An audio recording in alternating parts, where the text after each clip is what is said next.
motion?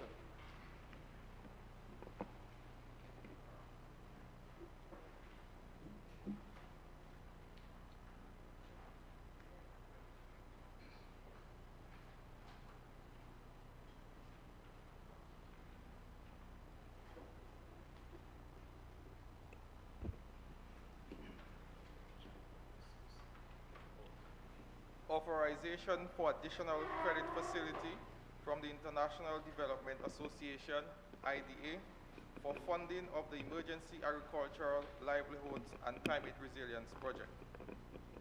Whereas by virtue of Section 3.1 of the Loans Act, Chapter 6405 of the 1990 revised laws of the Commonwealth of Dominica, the House of Assembly, by resolution duly passed, authorized the minister responsible for finance to borrow money from approved sources or guarantee loans to statutory boards or public corporations for the purpose of financing general development purposes in any foreign currency or currencies.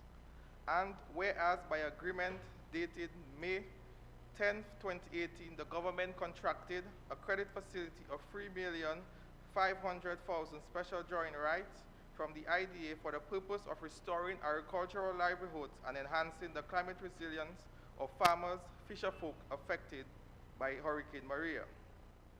And whereas these funds are to be used to provide assistance to crop and livestock farmers, fisherfolk, producer organizations affected by Maria, and for the restoration and revitalization of the agriculture sector in Dominica, and for provision of immediate and effective response for the eligible emergency. And whereas, with the emergence of COVID-19 pandemic, it was necessary to divert some of the funds to address the urgent needs of food security, agricultural production, and health services. And whereas, the government of Dominica and the International Development Association, IDA, agreed the additional funds are necessary to finance the original activities, that it is an additional sum not exceeding $2,700,000 special drawing rights, equivalent to $3,780,000 or $10,206,000 Eastern Caribbean dollars. And whereas the government of the Commonwealth of Dominica and the IDA have agreed to enter into an agreement whereby the government of the Commonwealth of Dominica will contract an additional credit facility in the sum of $2,700,000 special drawing rights, the equivalent to $3,780,000 US dollars or $10,206,000 EC dollars. Be it resolved that in accordance with Section 3.1 of the Loans Act, Chapter 6504 of the 1990 revised laws of the Commonwealth of Dominica, this Honorable House authorizes the Minister for Finance to borrow by means of credit an additional sum not exceeding $2,700,000 special drawing rights or the equivalent to $3,780,000 United States dollars or $10,206,000 Eastern Caribbean dollars. Interest rate, 0.25% per annum. Commitment charge, 0.5% per annum. Repayment, 50 semi-annual installments commencing August 15, 2030, with a grace period of 10 years. Mr. Speaker, I make the second motion.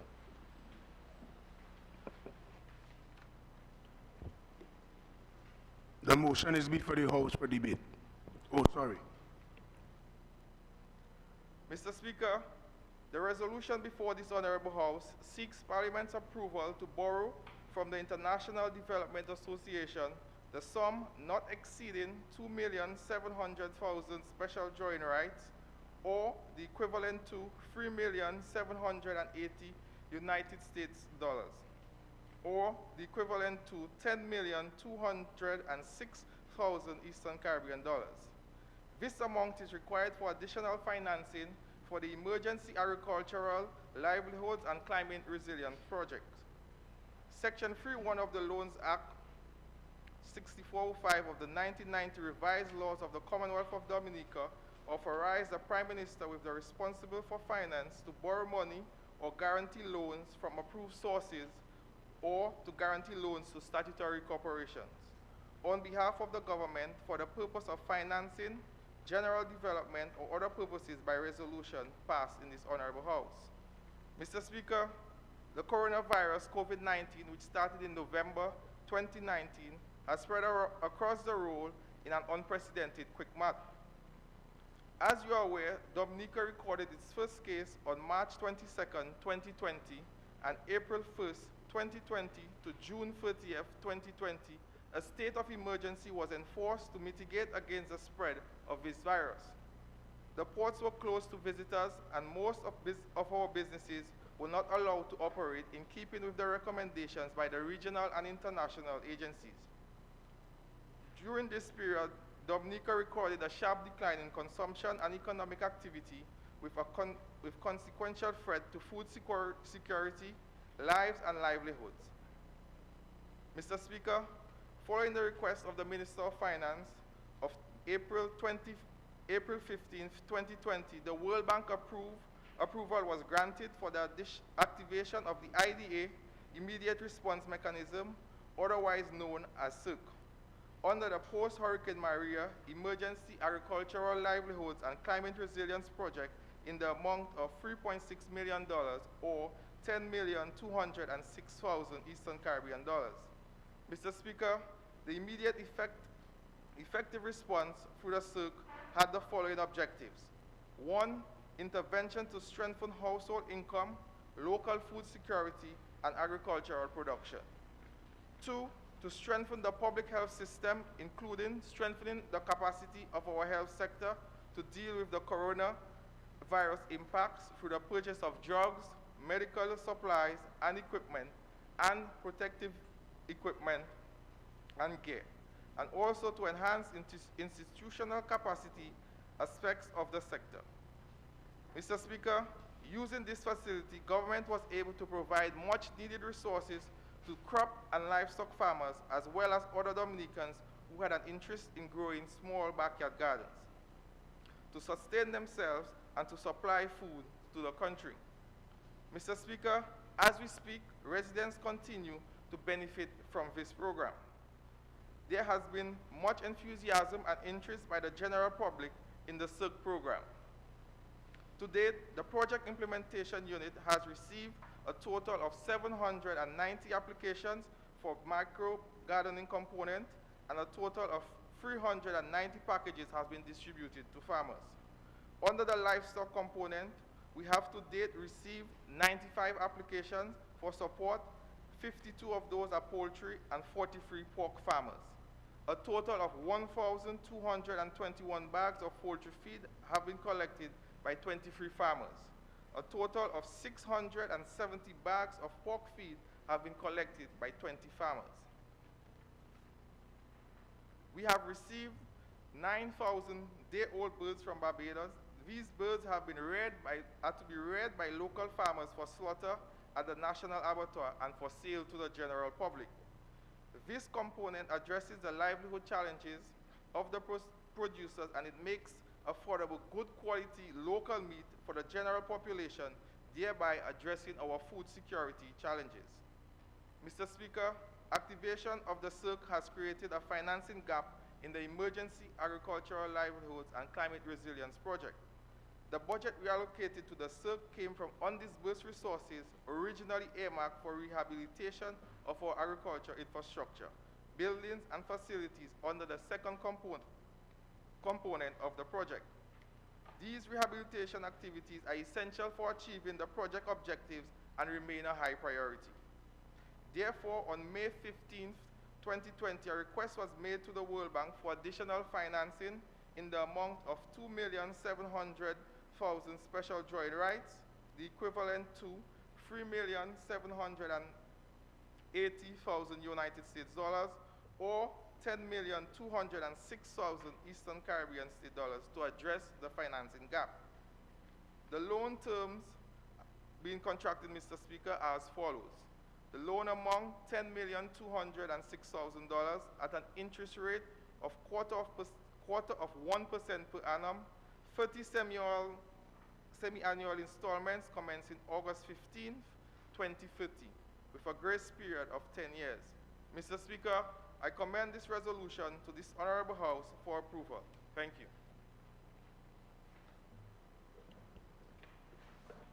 The motion is before the House for debate.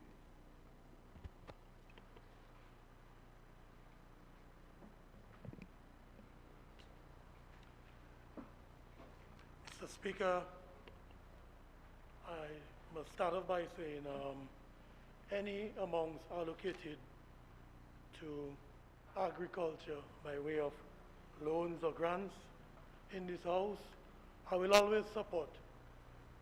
Because when we met here earlier on this year, Budget Day, I was disappointed in the allocations for agriculture, which was $37,166,122. When a country is hit by a major storm, as was the case for Hurricane David, there were major replanting programs to restore our coconuts, our bananas, our exotics. And in this case, earlier on this year, we were hit by COVID-19. And what COVID-19 has done is that it has exposed a gaping hole in our economic strategy. We saw after Hurricane Maria that we had a few replanting programs, but nothing significant enough to affect our exports. Farmers are discouraged, markets have disappeared, and if we reflect for a little while, on about 2 decades ago, that was about 25 to 30 years ago, we had individuals shipping fruit via aircraft to other Caribbean islands. So it was done before, so we can do it again. I'm suggesting that we must invest in a bigger way in agriculture if we talk about resilience. Resilience in agriculture by way of a strategy must invest more money in agriculture. We have an almost 2-decade-old promise of ships to take our crops to the other islands, but it's just that, a promise. So I'm suggesting that by way of a strategy going forward, we should have at least 2 aircrafts going north, well, one north, one south, and 2 refrigerated ships. All farmers are looking for is a signal that government will facilitate and the production will come. So when we talk about visionary leadership in agriculture must invest more in agriculture. And as I said, it's not too late. Some of the monies that we're talking about from passport earnings, we should be looking at $200 million as an investment in agriculture. So yes, I will always support anything to have a soft spot for agriculture. And I think despite what we do in tourism, despite what we do in the other sectors, it is clear that agriculture will always be a significant strategy if adopted, for Dominica. We are also saying that small entrepreneurs, much more of granting facility must be given to small entrepreneurs. The whole question of arrowroot, farine, the packaging of those products, and most of all, assistance for shipping to the other Caribbean islands. Think of our economy at this time. We cannot accommodate the tourists so that we can get the tourist dollar. But if our strategy was properly designed, we would be making quite a bit of money from our agriculture today, even in a situation of COVID. When we look at St. Vincent. St. Vincent is smiling, you know, and I wouldn't be surprised if Ralph Gonzalez get another term because he has a proper strategy. He has a proper strategy for agriculture, and he decided that he would not go the way of passport. He said he'll not go the way of passport. So he recognized as an experienced leader in the Caribbean that investing in agriculture is the way to go. St. Lucia has done it also. So I'm suggesting that it is not too late for Dominica that we invest more heavily in agriculture. Thank you very much.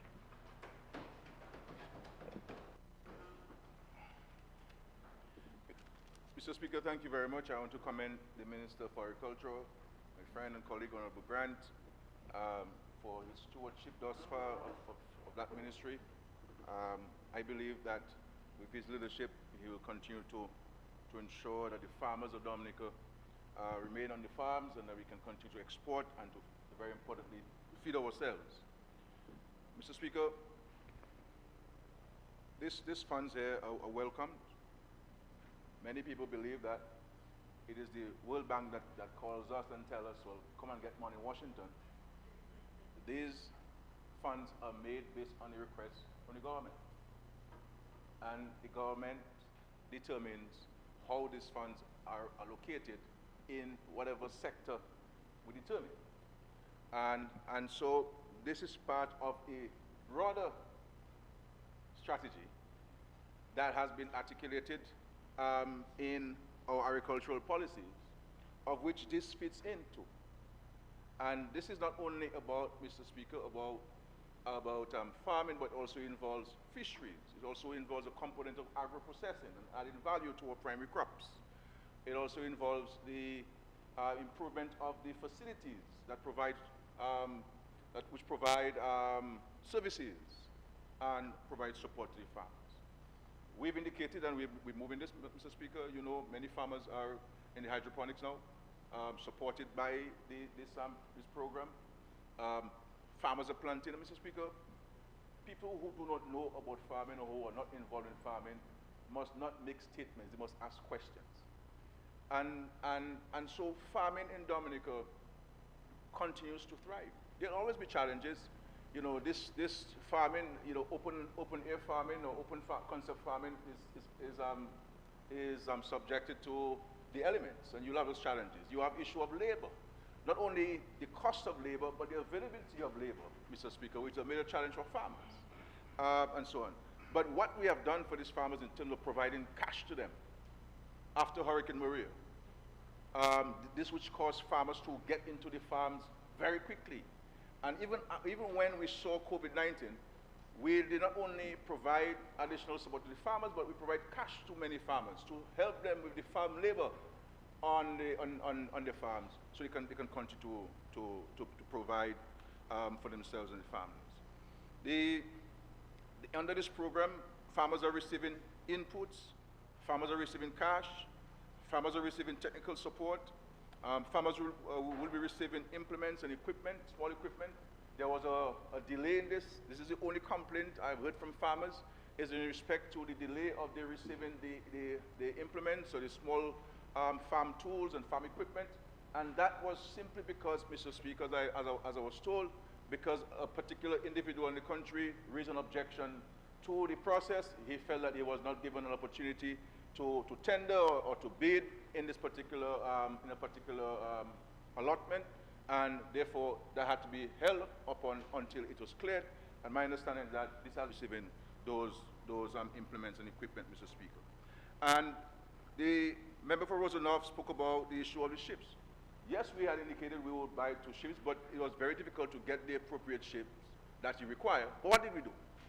We provided direct cash support to the existing boat operators in Dominica to allow them to upgrade their vessels, to allow them to introduce refrigeration in the vessels, and this has helped dramatically in the preservation of the agricultural produce going across the oceans into the other islands and so forth. So while we did not get the ships, we spent monies on improving and enhancing the existing fleet of private ships that we had, and we felt that this was the way to go. The issue of the impact of unemployment in agriculture and food security and the nutrition of our nation. The construction of the abattoir, which is part of our strategy to want to reduce on the food import bill, but also to ensure that our citizens have access to wholesome, fresh, quality meat that are not subjected to the high presence of additives, and also the treatment that they want to give, the antibiotics that they would provide, they would give to this thing. At the end of the day, Mr. Speaker, farmers will be as successful as we purchase what they sell, what they grow. We cannot want to say about farmers can make more money if we are not buying what farmers are producing. That is the first step. If we buy all of what farmers are producing as consumers in this country, I give you the assurance, Mr. Speaker, farmers will keep planting. They will keep clearing lands in Dominican and plant. I can tell you. Because there are opportunities for farmers. There are opportunities for farmers, Mr. Speaker. Farmers are making money, but they need the local support. So the abattoir is there. This is a $16 or so million facility. Meaning, if we buy this meat in Dominica, that's the kind of money that would remain in Dominica, circulating among the farmers, and more people would rear broilers, and therefore we would have greater access to it. So these are things that we have to look at. I've always stated since 2000 that I do not think the economy is capturing the true contribution of agriculture to it in terms of GDP. And I'm happy to see that the Statistics Department, which I don't get involved in, I leave it as a very independent entity, did their own little exercise.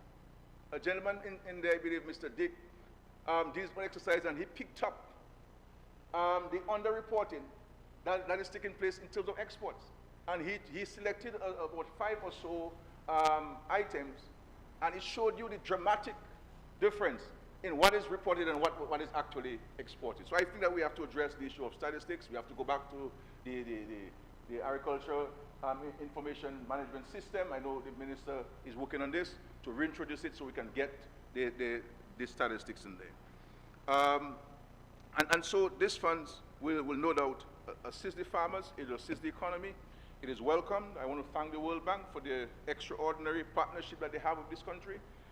In terms of relationships, this government, this country has an extraordinary great relationship with the World Bank. And we are really the poster child, really, of what cooperation between the World Bank and a country, developing country, can have. And so we're not sitting on our hands. We'll continue to provide investments. There'll always be investments to be made. There'll always be investments to be made.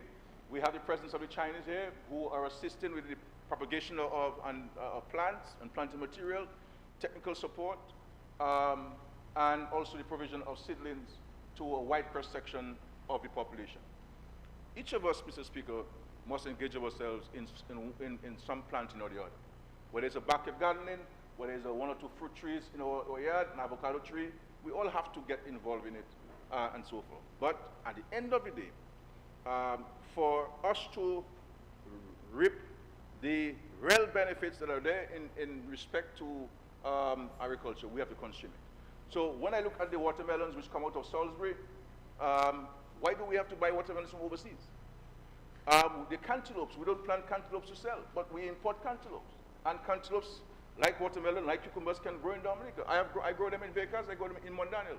They grow and they're very sweet. The Chinese have a wonderful variety that can be shared with farmers. And so we can cut off the importation of cantaloupes, Mr. Speaker. Even strawberries.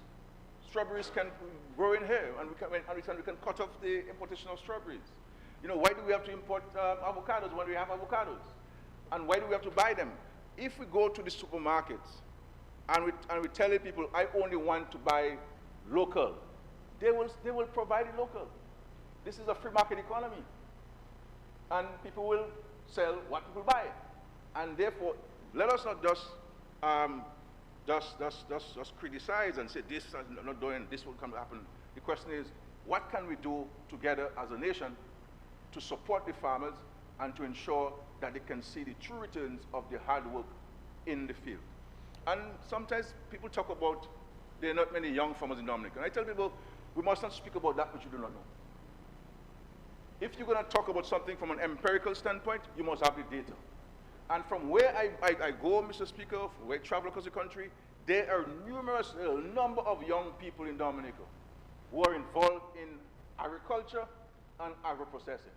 And I think that we need to have those statistics documented so we can share. Yes, we like more people to get involved, but it is not true to say young people are not involved in agriculture and young people are not interested in agriculture. There are lots of young people, and what is happening today, Mr. Speaker, as you would know yourself, Mr. Speaker, a farmer, I see you involved in the hydroponics, you have tomatoes and other stuff growing there. There are a number of young professionals who are involved in agriculture. We have Dr.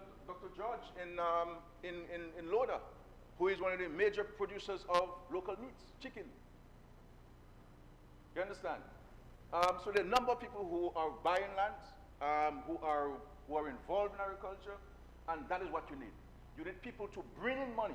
Not only the government to be the one underwriting the bill associated with investment in agriculture, you need the private sector. That is what happens. That's what happens in Barbados, in this country, is where you have large tracts of land. You need people with cash to bring and to invest so that we can add to what the government is putting, to add to what the existing smallholders are putting, so that we can see the true impact of agriculture. And that is what I believe. But in terms of funding, the government has done so at 0%. We've done so at 50-50. If you take 50,000, you get 25,000 as a grant, 20,000 on a loan at 1% interest. We had the 2% interest loan at the aid bank. And through this particular intervention, we're making these things available to the farmers and also the fishermen. Under this program, Mr. Speaker, as you know, fishermen will receive all-boat motors. They'll receive fishing boats. And what we have done for fishing, this is why you have seen a dramatic increase in fish catch. Because what did we do? We placed the fish aggregating devices, the FADs, across our shores, across our oceans, or within our exclusive economic zone. And this is why fishermen are literally, Mr. Speaker, going out there and just take fish and put it in their boat.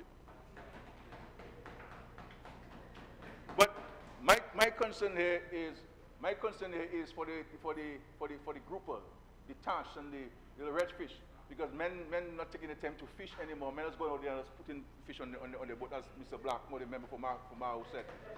Fish falling on his head in Mao. You see what I'm saying? So the fish people are hardworking. You know, the farmers are working hard. I believe we need to, the way we can support them is not by lip service or criticizing this or criticizing that. It's by yourself being a farmer. You grow food, and by you buying. If you're not planting, you buy. If you're not buying, you plant. And you can do both, like myself, Mr. Speaker. So when I speak about farming, I am not speaking from a textbook. I'm speaking from a practical experience. Somebody who is promoting holistic agriculture, organic agriculture, and using bees to pollinate the plants and getting honey from the bees, etc., Mr. Speaker. So this is not about just huffing and puffing. It's not about hot air. It's not about wanting to catch a little soundbite. We have to be serious. And if you're serious about things, you have to buy from the farmers, or you have to plant, grow food, so you can feed the nation and assist with the national food security and also exporting. But we have to praise the farmers, Mr. Speaker, and we have to give them the encouragement. And this is the way it is. So they're doing this. Let us see how we can take them to the next point. So I fully support this. I fully support this. There are a number of other interventions, but we're here speaking about this fund. We could spend the whole week talking about the number of other initiatives that the Ministry of Agriculture is undertaking. And the problem we have sometimes, in the government system, which is a criticism of ourselves, is that there are so many things happening, but we ourselves end up taking it for granted. that we don't trumpet them. We don't go out there articulating them. And I think we have to work on our public relations and public information program of letting the country know what we're doing in passion fruits, what we're doing in yams, what we're doing in white potatoes, what we're doing in cassava, the number of plants that we set up in Dalis and the Calago territory and at Kingston, and our route. Even cane, Mr. Speaker, we're working on. So we can have local cane juice. So all of the number of initiatives working on. Small ruminants, pigs, broilers and layers, as the minister indicated, buying feed to subsidize the farmers because the price of feed is high, $44, $46 a bag of feed. I know that because I have chickens. You understand what I'm saying? So I know what it is. And this is why we continue to provide support to the farmers. Irrigation systems. My colleague, the senator, who was spearheading the resuscitation of the irrigation system in Savon and Penville, which was inaugurated or commissioned last week, where my friend Sheldon Roy is one of the most exciting young farmers in Dominica, and he's putting a lot of things down in the soil because of the irrigation system. And so we'll continue to invest in agriculture. I am happy about the interest I'm seeing in agriculture for a new group of people who do not know the difference between an avocado tree, and or an avocado and a mango. They know in agriculture, Mr. Speaker, because they recognize that there's a business opportunity. There's an opportunity to make money. I don't want to call names, Mr. Speaker, because you can't call who they in Parliament, but they know who they are, Mr. Speaker. But that is good, because what they're doing, they bring in their own money that was not generated by agriculture to invest in agriculture. And you're a businessman, I'm just a village politician, so you know better than me, Mr. Speaker, the economics of that. Thank you, Mr. Speaker.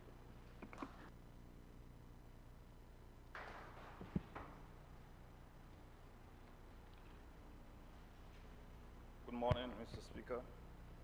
Just want to make a few points to the matter, the motion before the House for debate. Mr. Speaker, coming from an agriculture community, and I must thank the Prime Minister for recognizing the importance of statistics. I worked at the DBMC for 16 years and I was a statistical officer. So if anybody want number, figures from up to yesterday, somebody contacted me for figures of banana production from 1953. So just by way of information and knowing the type of revenue that came in. I also would like to ask the Prime Minister, he made a very important point about Salisbury. I just want to touch that point about watermelons. You come in the market, there's watermelons before, about 20 pickups of watermelon. And by the time it's 12 o'clock, everybody done with watermelon on a Saturday. But he made mention about why should we import watermelon. I want to ask the Prime Minister who gave these supermarkets permission to import watermelon. And that is a challenge that we have as a community. Not only, he made mention of other crops that have been imported and some of us can plant them in Dominica. Why not, through the Ministry of Agriculture, encourage others to get involved in that area? And that's where land zoning and land and crop zoning is very important in that new frost. The monies allocated, I'm drawing down, Mr. Speaker. I have no problem with monies being given to farmers and agriculture. That is very important. That is our base. We wanted to make tourism the base of. Tourism cannot be the base in Dominica if we want to the economy to thrive. And Mr. Speaker, I have no problem with the monies being, but I have concerns with the money being drawn on at this time. Why? The CBI program, we have monies in this area. If we're looking at about $13 million that we're talking about drawing down to assist the farmers and other areas. Mr. Speaker, it made mention, and I quote the resolution, and whereas these funds are to be used to provide assistance to crop livestock farmers, fisher folks, and producers organizations affected by Hurricane Maria for the restoration and revitalization of the agriculture sector in Dominica, end of quote. Mr. Speaker, this for me is very, very important. Post-Maria, we're talking about replanting scheme, we're talking about assisting farmers. And one of my biggest concerns that I have, and we made mention about it some time ago after Maria, is our lack of effective replanting scheme in different sectors in the agriculture sector. You talk about coconuts replanting program that we had before in the 80s after Hurricane David. You had the different crops. I don't need to name all the crops, Mr. Speaker, and that for me is a serious concern. I also heard the minister while presenting the motion, and he made mention in his presentation, the motion about 800 farmers applying. Mr. Speaker, I heard the Prime Minister saying about agriculture is growing. 800 farmers. But Mr. Speaker, on a weekly basis, I would deal with 800 plus banana farmers. We're talking agriculture in Dominica, talk about 800 farmers. You had some areas like Cassibrus, we had 400 farmers. We're talking about, Mr. Speaker, we're talking about ensuring that we have farmers coming. Mr. Prime Minister made a very important point, you know. Mr. Speaker, when the members on the other side presented, I didn't disturb anybody. I gave them the fair opportunity to make their presentation. I see that as a very important discussion on allocating finances to assist farmers, Mr. Speaker. Mr. Speaker, and I continue. That my concern is not a concern as only my constituency or my village. It's across the board. And these concerns have to be raised if we want to effectively and bring back agriculture. But Mr. Speaker, we're 3 years late, you know, in terms of our replanting, our avocados and our plantains and our coconuts. It's taking 3-4 years for you to get from a coconut tree. Cocoa and the others is 4-5 years. You're talking about replanting scheme. So we are 3 years late. We are 3 years after Hurricane Maria. And that is the concern that I have, Mr. Speaker. Allocations of crops. And that is a concern, Mr. Speaker, coming from the Ministry of Agriculture, where you have farmers doing everything necessary to ensure that they get the crops on time. They go through the proper procedures in meeting the extension officers who come to their farm and whatnot, and asking them telling them how many crops that they need for whatever acres.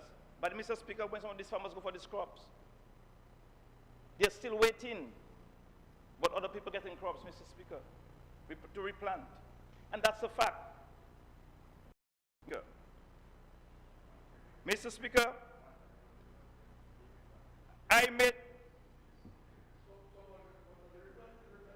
Mr. Speaker, who is replanting?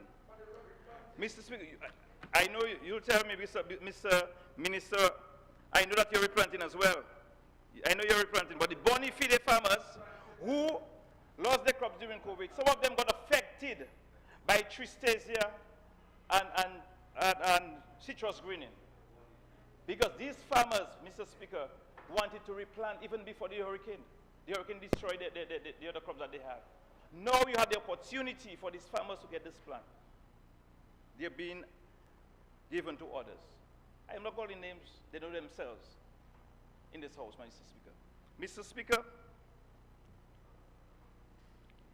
the Prime Minister made another point I think that is very important, that we have to eat what we grow and grow what we eat. Mr. Speaker, for this, there are a lot of farmers who can't get to their farms to grow what they would like to eat and to sell. They're going to tell me about the Salisbury Heights Road. But Mr. Speaker, I'm aware that the heavy equipments were pulled out from the Salisbury Heights Road into Cahoon because of the lack of funds. I am hoping that some of that money will be allocated to continue or complete the repairs of the Petit Mapuchui to Cahoon Road. Because I know some people will come in there and say that we're doing the road. But last week, as of last week, Monday, that was the last day on this farm road. The Prime Minister made mention, and I take in lead from him because it's important, made mention about young farmers. I am proud to say Salisbury is one of the communities that have a lot of young farmers. And I am making an appeal to the Ministry of Agriculture and the other line ministries that the 90 acres of farmlands available in Savon York in Salisbury, please allocate this land to the young farmers of Salisbury. They have almost 30 farms applying for the Crown lands at Savon York was sent to the ministry, land and surveys, by young people from Salisbury. These are young farmers in their 20s and 30s, and a few older ones. And they applied because they're hearing that these lands were being allocated to secretly to people who are not from Salisbury. And I am setting that plea in this house. Nobody can challenge that because I know what I'm talking about. But I am saying it in this house, in this honorable house, that these lands, we would like it to go to the people of Salisbury. I do not want it, but I want the young people of Salisbury to get it. That's all I will say on this one, Mr. Speaker. Mr. Speaker, I would just like to, before I wind up, just make a few recommendations that I think that will... Member, you are going well so far, but I just wanted to just point out something to you. Yes. If you say secretly, you're imputing improper motive, eh? Withdrawn point made, Mr. Speaker. Okay, Move on. continue. Let's move on. Mr. Speaker, I spoke earlier on about land zoning and product zoning. It is important that we do that going forward in terms of ensuring that we make maximum use of our lands and also improve our yields and productivity. We're looking at also quality and quantity. That's very important in agriculture. Support to the farmers, our core farmers.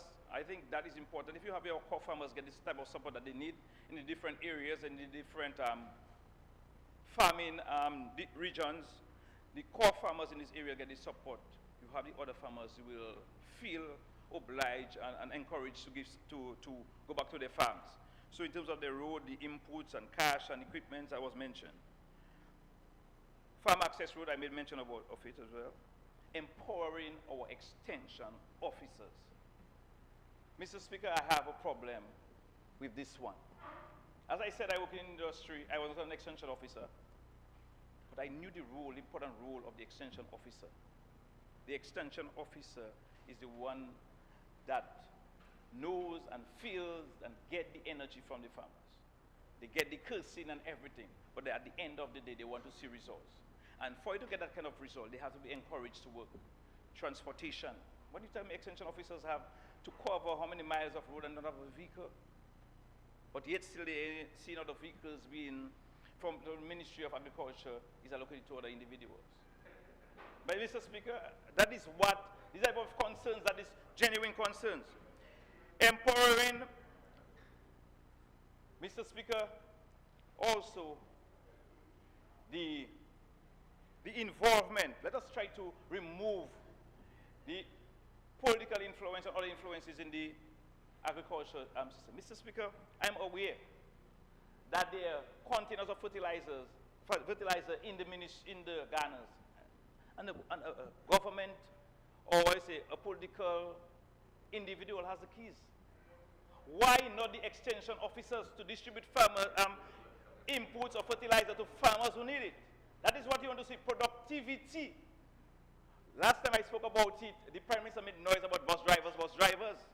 I'll bring it back again. It has shopkeepers having fertilizer. Yeah, you say whatever you want. But that is where we you see where it is now? It's a joke now. It become a joke. When he's speaking about empowering our farmers, that's where he's taking it. Mr. Speaker, the Prime Minister can say whatever he wants, you know. But I'm a dashing lip. It was a slide out. You know, that's how I roll. Mr. Speaker, sustainable prices and markets. We are our farmers. You see the farmers taking a van of watermelon, and you saw us, we take a van of watermelon, and we'll take him close to 3 days, 4 days to sell that van of watermelon. If there was market going out, you would see, or if we had markets, sustainable markets for them in the neighboring countries, we know that cargo is going back and forth. Human traffic is not moving, but cargo is going back and forth. We could have sustainable markets for these people and sustainable prices. Because we want farmers to remain on the farm. We want to ensure that they get the revenue, the income is something that they're satisfied with, and that is important. And I made mention about plant allocation. It's very important. We need to do that to allocate these plants on time. And as I close, Mr. Speaker, I just want to say, with that allocation, that fund to the farmers, we want to see it go to the proper channels, effective, on time. The farmers eliminate the red tape that some of the farmers have in trying to draw down some of these funds, in trying to get some of the inputs, in trying to get some of the 50-50 that the Prime Minister spoke about. Let's ensure that these farmers get these things readily available. I know the extension officers or whoever working with them, let us ensure that they get the information on time, get the results on time, and they move on. Thank you, Mr. Speaker.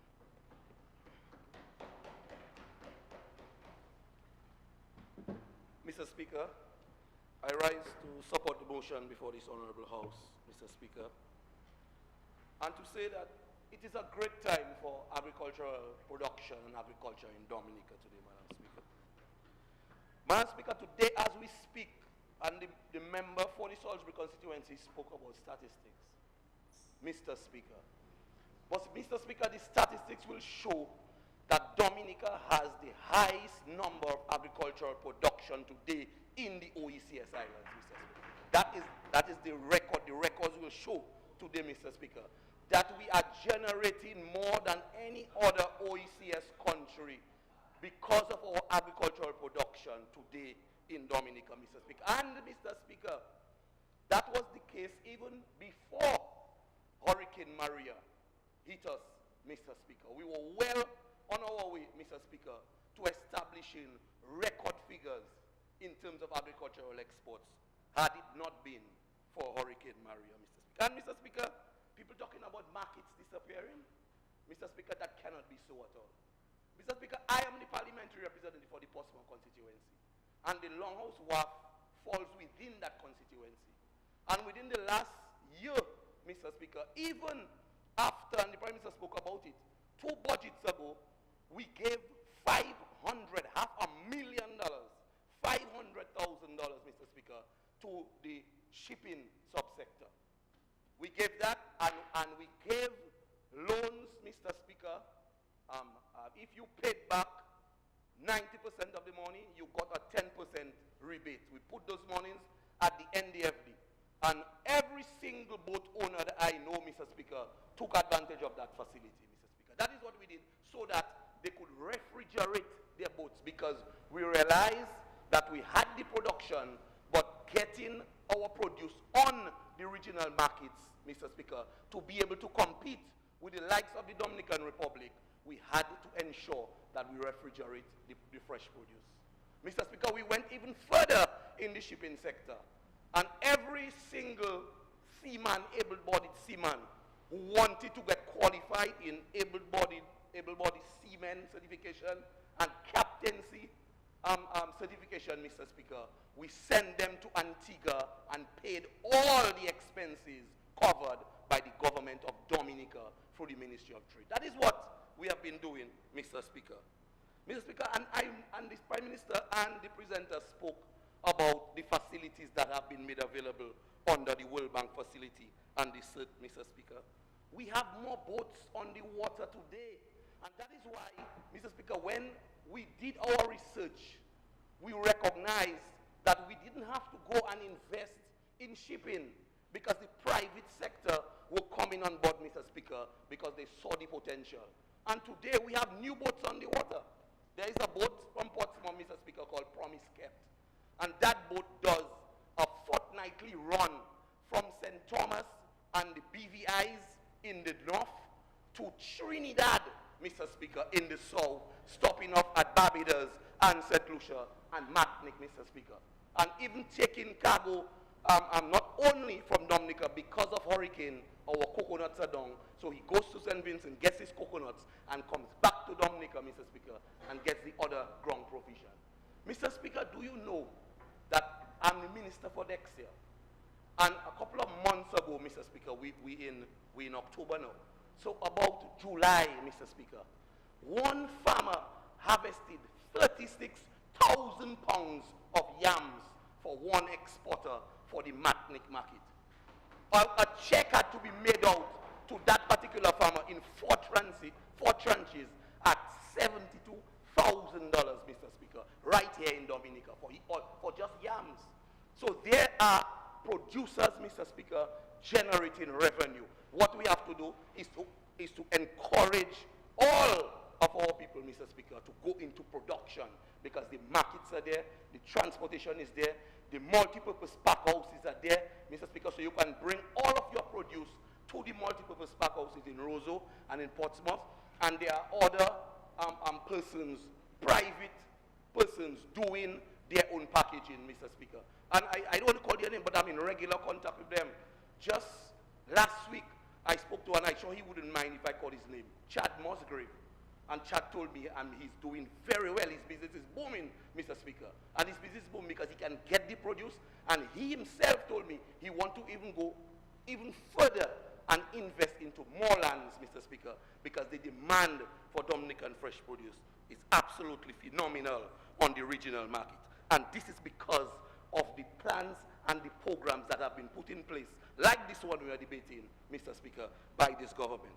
Mr. Speaker, I expected all of us in the House to support the measures because historically it was the United Workers' Party that was the banana party, Mr. Speaker. They pride themselves on agricultural production and banana production. So we would have expected that they would have supported the motion here. Even the member for the Salisbury constituency are telling us how the farmers, the young farmers in Salisbury, Mr. Speaker, want to expand. And I can tell you, we will make the lands available to them, Mr. Speaker. We will do that, Mr. Speaker. Because that is what this government is all about, Mr. Speaker. That is what we are all about, Mr. Speaker. Young farmers into agriculture and agro-processing. We have big G's into pepper sauce. We have the CMOS guy doing CMOS. We have other people in other professions, Mr. Speaker, going into fresh juice, fresh passion fruit. I saw the member for the Soufriere constituency put up a post the other day about this guy doing fresh passion fruit all over Dominica, Mr. Speaker. The young, the middle-aged, even women, Mr. Speaker. I had the privilege of sitting down last night and listening to the Prime Minister's Anu Pali program. And the cassava man, Mr. Speaker, gave the entire nation hope, Mr. Speaker, about the potential that exists in the agricultural sector. And in the Ministry of Trade, we will be establishing some cassava processing facilities, Mr. Speaker, so that more persons can go ahead and plant the cassava, and we can replicate the example and the success of the cassava man by more persons going into the cassava bread production. Because he said he has a market in St. Thomas, I think it was, Mr. Speaker, and he said he can hardly supply the market. Every week there is a demand for cassava bread all the way in St. Thomas. And these are the things that we are doing.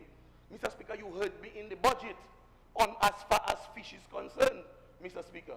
And we know today in Dominica, Mr. Speaker, we have the highest figures as far as the export of fish is concerned.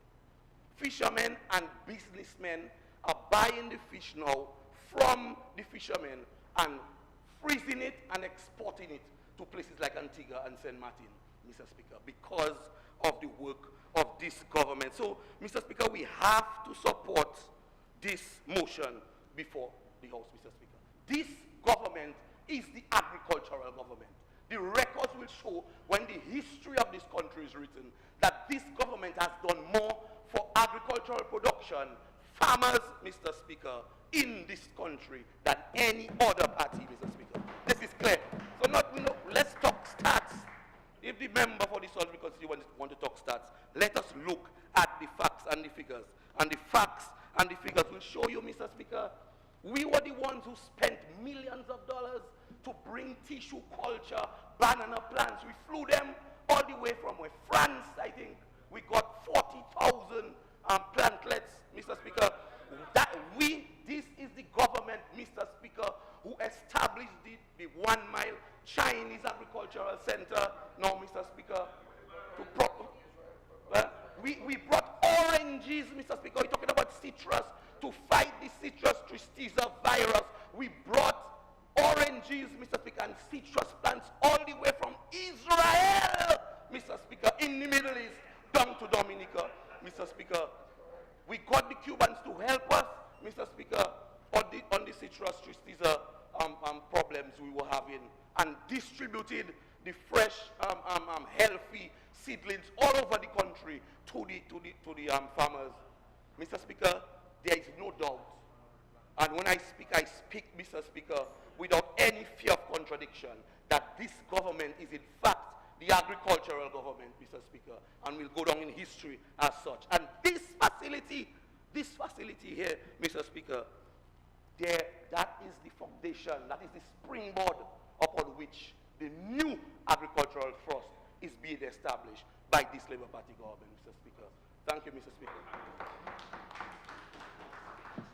Mr. Speaker, I rise to wider debate on this matter. Just to say to the member for Salisbury that I am prepared to meet personally with the 30 young farmers who have seen a future in agriculture and who appreciate the policies and the investments that the government is making in agriculture, that they have decided to make agriculture a career path. I am prepared to meet with them and to give them the assurance that once the lands are unencumbered, those lands will be allocated to them for the planting of crops. So you can coordinate with the Ministry of Agriculture. I will personally meet with them and ensure that they get the fullest support they need to grow food and to feed themselves and to earn an income. Mr. Speaker, as I said, this is not the end of the investment. This is not only the investment that we made in agriculture. And the point is, agriculture in Dominica in particular have been subjected to a number of challenges with viruses, with the weather system, the climate change, and the impact on us is tremendous. When I tell people, Mr. Speaker, that sometimes I speak to my plants, ask them what's wrong, what's causing that to you. I seriously do that. That's how I engage in agriculture. You know, trying to understand what is causing the disease and how do we go about treating this, Mr. Speaker. Especially as I don't use the chemicals in the farm, I have to find traditional ways and non-chemical ways of treating those plants. That's to say, Mr. Speaker, so that's what I'm saying, that if we are genuine about something, it is not enough for us to just speak about it. We must either provide support to the farmers or ourselves involved. I'm not, this is not a boast, Mr. Speaker, because I am not for boasting. I believe in the sanctity of humility. But last year, for example, I sold 3,700 pounds of limes at an average price of $3.50 a pound. And lemons, we don't really plant much lemons in Dominica, but if a farmer wants to make money, you go in limes and you go in lemons. Because we in Dominica do not understand the differentiation between lemons and limes. And because you have these hotels, internationally branded hotel, when a discerning tourist comes and he asks for a lemon, you can't give him a slice of lime, which is currently happening. So there's a huge opportunity for lemons in Dominica. And cocoa. I understand, yes, because of the hurricane, we had to import cocoa beans to supplement that which we have. But in the last year or so, last 2 years, we imported about $2 million worth of cocoa beans, wet cocoa beans. And so cocoa beans go as for as much as $8 a pound in Dominica, wet beans. So all you do, you just cut it in the tree, and you put it in a bag, and you sell it. You wait, and you sell it. $8, $6, $4, $5, depend on the availability and the market forces. So farmers are making money. I believe we have to move much more speedily with the use of technology and to control the environmental conditions for agriculture. So this is why sometimes you have a challenge with getting lettuce and getting seasoning, especially in the rainy season. How do you counteract that? You counteract by having the coverings and the greenhouses and the controlled system. This is why we move in with the smart greenhouses. And we are getting the support from the People's Republic of China through the Agriculture Technical Mission. We have to move to into hydroponics in a more dramatic way. So we have to get the technology into agriculture, especially as, you know, farm labor is, one, expensive, but secondly, more critically, very difficult to come by in the manner in which you would like it to come by. So that is one of the two main issues confronting farmers really, is one, pest and disease control, and two, farm labor. And I think that we need to seek ways of doing this. The Asians here, the Asians now are being paid just like our Dominicans have been paid, so it's not cheap anymore. It's equally as expensive, and so forth. And then the other point is consumption. Farmers are planting, and especially with the boost that the government is giving for agriculture, farmers are planting. What they need is an outlet. But the outlet, the supply must also be consistent. You know, and this is why we have to move to signing agreements. And when we sign agreements, the farmer and the purchaser must maintain those conditions. Farmers have to understand also their market forces. If the supply is high and the demand is low, then the price will have to be impacted. If the demand is high and supply is low, then the price goes up. And so this is some of the things that we have to do. As we saw fish, we were getting fish before COVID there for $9, $10 a pound. Tuna and so on, it went up to $5 a pound. Then when you bring down the price, more people buy, and more people buy more, and therefore you sell more. And so I'm hoping that we can keep the price at $5 a pound. Though I cooked a broth last Saturday, Mr. Speaker. I bought some fresh fish on the roadside there. There's $15 a pound of tash and grouper. You can't. I mean, that's high. You know. So if we want families to buy this thing, we have to find a midpoint where farmers, especially large families, can buy fish. And so we have to give the consumer the motivation, because he'll decide he'll go and buy a pound of chicken, which is a fraction of the price. And everybody will have 3 wings in their plate, as opposed to everybody having half a pound of fish in their plate, which is more nutritional for us and so on. So there are more things that we have to do. In the school feeding program, we have to ensure that children eat local stuff, they drink local juices. This morning, Mr. Speaker, as every morning, I had fruits. All of the fruits came from my farm. From papaya to golden apple to cantaloupe, you name it, they come from the farm. And I think we have to get to that point in Dominica where we don't want to give lip service to things. If we're genuinely interested in advancing something, developing it, expanding it, letting people understand that there are opportunities there, we have to do so. And we have to be on the farm much longer. We cannot do the 7 to 11 and so forth. We have to be there. That's what obtains in other countries, because in other countries, even within the OECD, within the Windward Islands in St. Vincent, the labor is cheaper. It's cheaper. In Dominican Republic, it's I mean, $1 US a day from 6 to 6. You see, so you when you look at the variables, you are at a disadvantage, because labor in Dominican Republic is much cheaper, the population is larger, there are flatter lands, and so forth. So we now have to compete with these things. And how do we compete?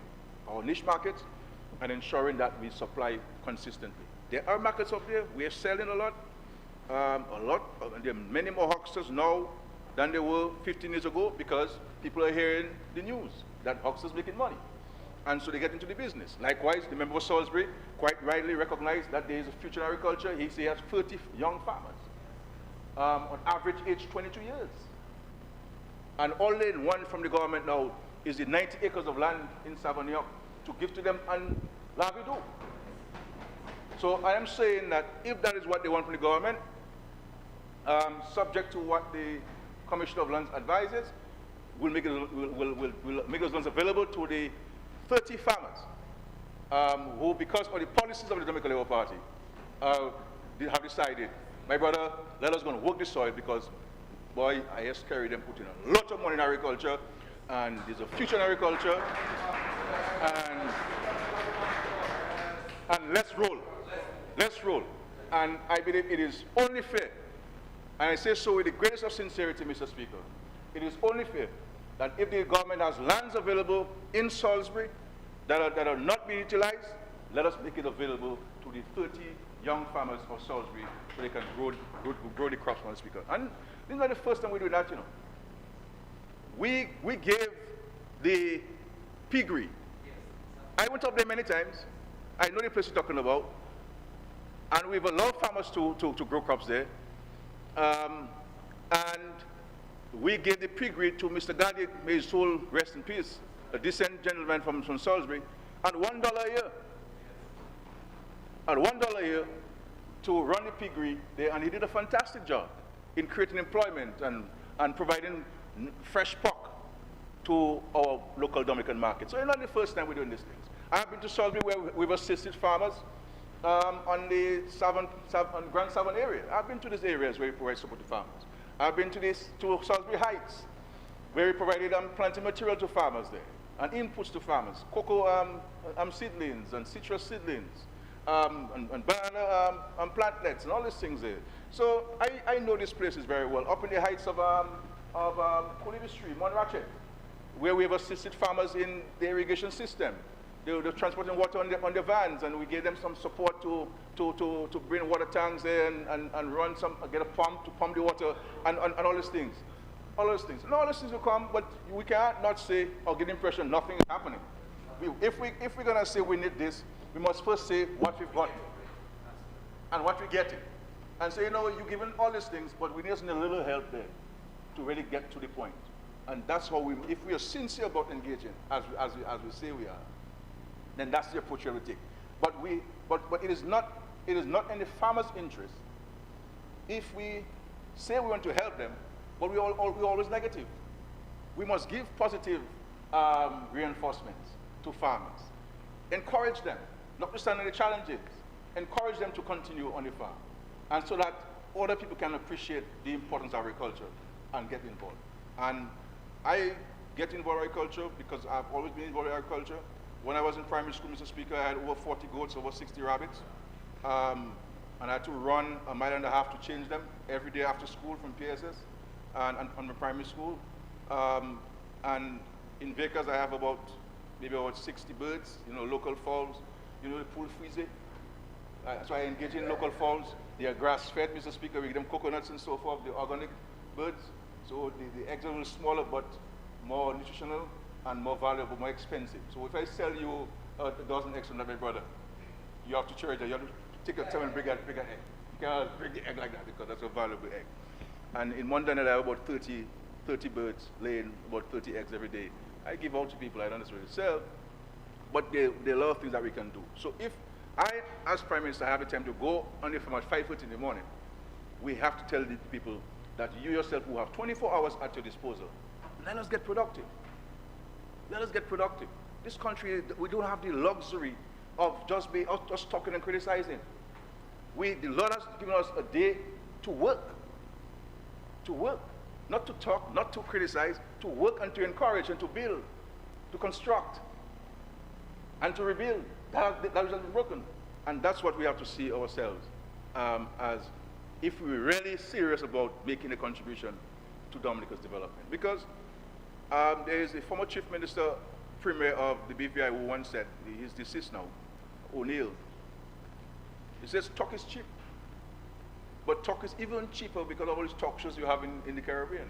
So we can talk, but are we putting our hand to the plow? Are we working? Are we engaging? And this is where we have to decide when we separating the ship from the goods. Are we ship or are we goods? Not in a literal sense. I don't ever say I call them a ship or call them a good, but it's biblical anyway. Biblical, you separate the ship from the goods and so on. But I want to consider myself to be a ship, Mr. Speaker, and productive and engaging rather than complaining and so on. But I thank you again, and I want to commend the Minister for his leadership.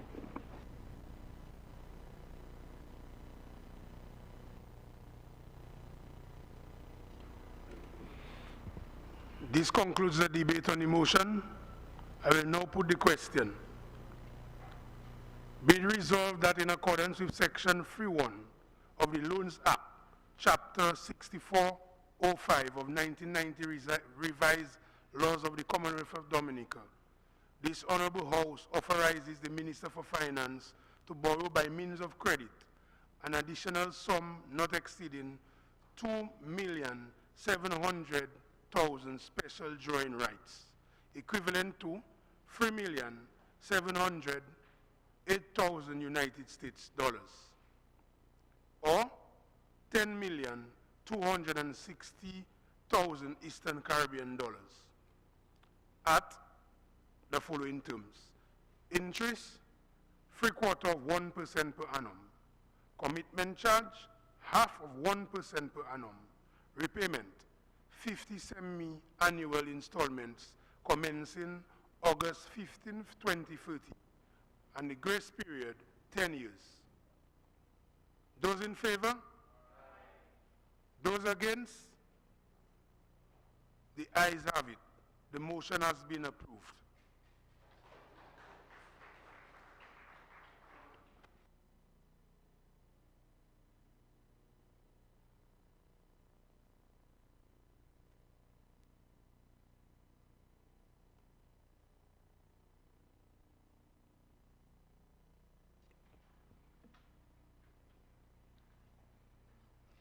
Resolution, authorization for second edition credit facility from the International Development Association, IDA, for funding of the Disaster Vulnerability Reduction Project. Whereas by virtue of Section 3.1 of the Loans Act, Chapter 6405 of the 1990 revised laws of the Commonwealth of Dominica, the House of Assembly may, by resolution duly passed, authorize the Minister responsible for finance to borrow from approved sources or guarantee loans to statutory boards or public corporations for the purpose of financing general development purposes in any foreign currency or currencies. And whereas, by agreement dated June 10th, 2014, amended and reinstated on November 27th, 2018, an additional agreement dated November 27th, 2018, government contracted loans in the amount of 11 million special drawing rights and 22,100,000 special drawing rights, respectively, for the purpose of the Disaster Vulnerability and Reduction Project. And whereas an additional amount not exceeding 9,400,000 special drawing rights, equivalent to 13,160,000 United States dollars, or 35,532,000 Eastern Caribbean dollars, is required to implement the Disaster Vulnerability Reduction Project. And whereas this second edition financial will assist Dominica in the reduction of vulnerability for natural hazards and climate change impacts through investments in resilient infrastructure and improved hazard data collection and monitoring systems. And whereas the government of the Commonwealth of Dominica and the International Development Association have agreed to enter into an agreement whereby the government of the Commonwealth of Dominica will contract a second additional credit facility in the sum of $9,400,000 special drawing rights, equivalent to $13,160,000 United States dollars, or $35,032,000 Eastern Caribbean dollars. May it be resolved that in accordance with Section 3.1 of the Loans Act, Chapter 6405 of the 1990 revised laws of the Commonwealth of Dominica, this Honorable House authorizes the Minister of Finance to borrow by means of credit a sum not exceeding $9,400,000 special drawing rights, equivalent to $13,160,000 US dollars, or $35,532,000 Eastern Caribbean dollars, on the following terms: interest, 0.75% per annum; commitment charge, 0.5% per annum; repayment, 50 semi-annual installments commencing December 15th, 2030, grace period 10 years.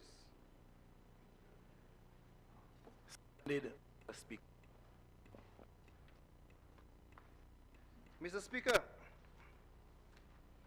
the government has taken a loan from the International Development Association, IDA, to fund its Disaster Vulnerability Reduction Project, DVRP, including the design and rehabilitation of the East Coast Road from Wadiab to Hatton Garden via Castle Bruce and the Carinago Territory and Atkinson. A contract has been awarded for the full rehabilitation of that section of the road, Phase 1, and works are expected to begin by November 30th, 2020. This resolution seeks Parliament's approval to borrow an additional amount of SDR 9.40 million, or US 13.16 million, or 35.532 million equivalent, from the International Development Association to cover additional works for Phase 1. That additional loan was approved by the IDA in June 2020. Mr. Speaker, government has identified construction of capital projects and other public infrastructure as an essential activity to boost local employment opportunities following the slowdown of the economy as a result of the COVID-19 pandemic. Construction activities along the East Coast Road are critical to the government's plan to increase employment opportunities, especially to those affected by the downturn in tourism and the service industries. Mr. Speaker, the East Coast Road is one of Dominica's primary routes connecting the east to the southeast, north, south, and west. It is also the main secondary route for people traveling between Douglas Charles Airport and Roseau. There are several popular tourist sites along the road, including the Emerald Pool and the Saliba constituency. The terms of the loan as follows: the interest, 0.75% per annum; the commitment charge, 0.5% per annum; repayment, 50 semi-annual installments to begin December 15th, 2030, and the grace period 10 years. Section 3.1 of the Loans Act 6405 of the 1990 revised laws of the Commonwealth of Dominica authorizes the minister with the responsibility for finance to borrow money for or guarantee loans from approved sources, or guarantee loans to statutory corporations on behalf of the government for the purpose of financing general development or for other purposes by resolution passed in the Parliament. This loan has been evaluated in the context of Dominica's medium-term debt strategy, and it is consistent with the objectives of the strategy. Before I commend this resolution to this Honorable House for approval, I'd like to spend a few minutes to discuss the impacts of the DVRP project on the Saliba constituency. I'd like to remind this Honorable House That in summary, the DVRP is a $81.8 million project which focuses on 4 major components aimed at reducing vulnerability to natural disasters through the investments in resilient infrastructure. Component 1 is the one that is most critical to the Salbei constituency because it involves the prevention and adaptation measures. I would like to draw this House attention to a commission report of 1930, which stated by the then colonial government, "We cannot, under existing circumstances, recommend the expenditure, which would be large in respect of maintenance required for road to connect the reserve via the Imperial Road and Roseau, as such a road, however desirable, would be less fruitful economically to the community as a whole than some others serving more productive areas, and especially as the Kalinago are accustomed to go to Roseau by boat." 1930 Commission Report, Colonial Government. By 1965, however, it was reported that good work was going on the Salibia Road. It was reported in 1965 after the Chief Minister, Minister Leblanc, did some road tours. The project comprised of the Hatton Garden to Salibia section of approximately 66 miles.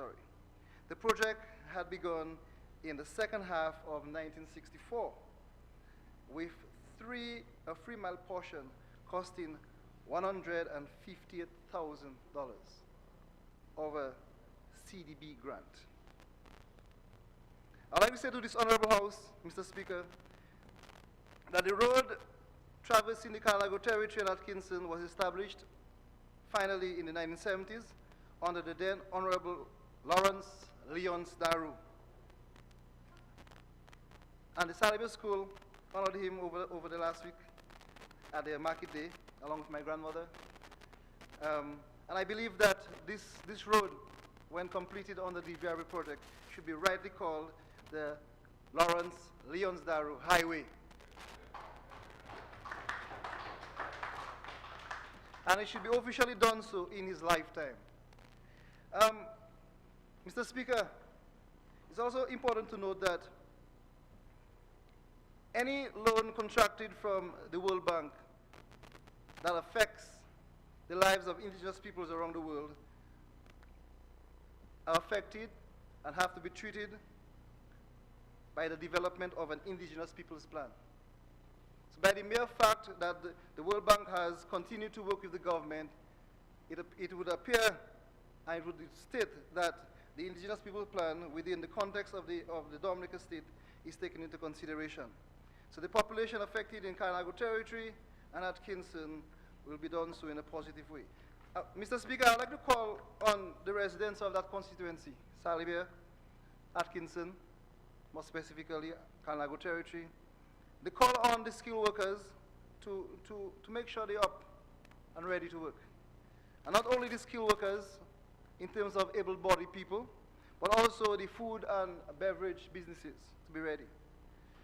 Also, Mr. Speaker, accommodation across the Kalinago territory would be of vital importance to engineers and workers coming in, and also the local producers of farm inputs, etc., and crops. And also, because we will have a number of visitors coming in, there will also be business for the local arts and craft.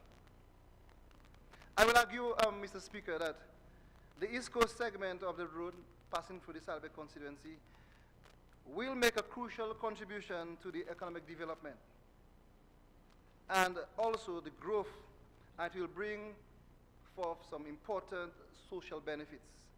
They are of vital importance in order to make a nation grow and develop.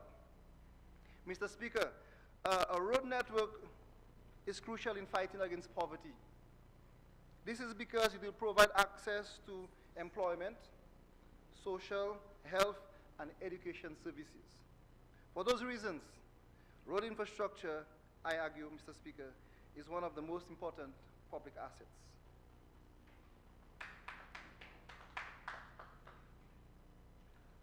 I now commend the resolution to this Honorable House for approval.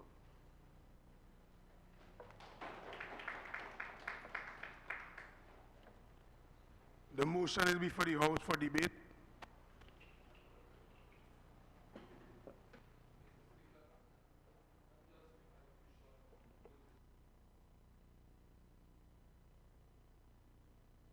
Mr. Speaker, let me just add a few words in support of the resolution and on behalf of my colleague, the Honorable Member for the Salibia constituency, Mr. Speaker, because I sat and I listened to him, Mr. Speaker, and I couldn't help but being so impressed, Mr. Speaker, because it comes to mind, Mr. Speaker, that work on that road was not done before this DVRP project, and correct me if I'm wrong, for 50 years, Mr. Speaker. How many successive governments we've had, Mr. Speaker, and it is only this Dr. Roosevelt Skerrit-led Labour Party government, Mr. Speaker, that is continuing to uplift the Kalinago people, Mr. Speaker. Mr. Speaker, we have a record when it comes to the Kalinago people. Nobody can contest our work in the upliftment of the Kalinago people, Mr. Speaker. That is for sure. Mr. Speaker, the United Workers' Party, I believe, started a water project in the Kalinago territory, Mr. Speaker, and they are yet to finish the project, Mr. Speaker. That is their legacy in that area, Mr. Speaker. So I'm very happy to be associated with another positive project, and that is just one project, you know. We're not even speaking about the housing that is being done, Mr. Speaker, and the many schools that we have constructed in the Kalinago territory, because we recognize the value of our original people, Mr. Speaker. They are the ones who fought with their blood and their tears and their sweat for the liberation of this country, Mr. Speaker. Had it not been for the Kalinago people, Mr. Speaker, the Negmawas would not have been as successful as they were, Mr. Speaker, in fending off plantation slavery in Dominica. And that is why we value our Kalinago people so much. And that's why we came to this honorable house and we made it law. We took a legislative move, Mr. Speaker, to remove the name of Carib Reserve once and for all from our books, from our laws, from our psyche, Mr. Speaker, and we renamed truly what is really representative of the Kalinago people, Mr. Speaker, the Kalinago territory. So this road is yet another manifestation, and I hope, Senator, you will speak. Senator, stand and speak and commend, Senator, that $1880 million being spent. That is investment in your people, and the minister quite rightly said it again. Restaurants will be built, small hotels will be built for people to stay while the road is being done. Even most importantly, the Kalinago people themselves, the skilled people, the minister said, but I believe even ordinary laborers, Mr. Speaker, will be able to gain employment on that piece of infrastructure and be able to fend for themselves, to earn a living. And not only that, that is just in construction. But the road itself, when it is completed, Mr. Speaker, will generate and spur more investment, because the Kalinago territory is in the middle of some of the most important tourism assets in the Commonwealth of Dominica. That is the work of this government. I can't understand how the opposition cannot see that, Mr. Speaker. You must go on record as supporting those positive moves. Do not let history record you, Senator Masleh. Do not let history record you as being against such positive pieces of infrastructural development in the Commonwealth of Dominica, Mr. Speaker. Mr. Speaker, that is what we're all about in this honorable house. So I'm very happy. I'm not going to yield to you, Senator. I'm not going to yield to you, Senator. I'm your senior here. 20 years your senior in this honorable house. Listen to me. Listen to me, Mr. Speaker. So, Mr. Speaker, that is just a few. And, Mr. Speaker, it is confidence in this government. Today, we have about what? We have about 3 or 4 pieces of legislation, Mr. Speaker, legislative instruments being passed in this house today, where monies are being lent, loans are being given to this government even in this hard global economic times of COVID-19, Mr. Speaker, that is confidence that the international lending community has in the management of their resources by this government. Mr. Speaker, look at the grace period. I think you said a grace period until 2030. Mr. Speaker, 10 years grace period. And I can assure this honorable house that this government will be present in those 10 years to repay that money. So without any further ado, it is with pride, Mr. Speaker, that I stand and I support my colleague, and I'm very happy, Mr. Speaker, for the continued upliftment of the Kalinago people in the Commonwealth of Dominica. I thank you very much.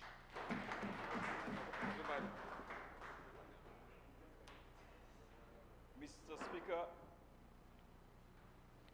I too would like to make a short intervention on this motion before the House. Mr. Speaker,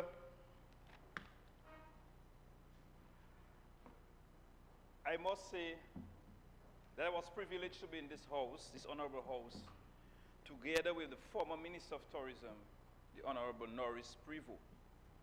When the project for the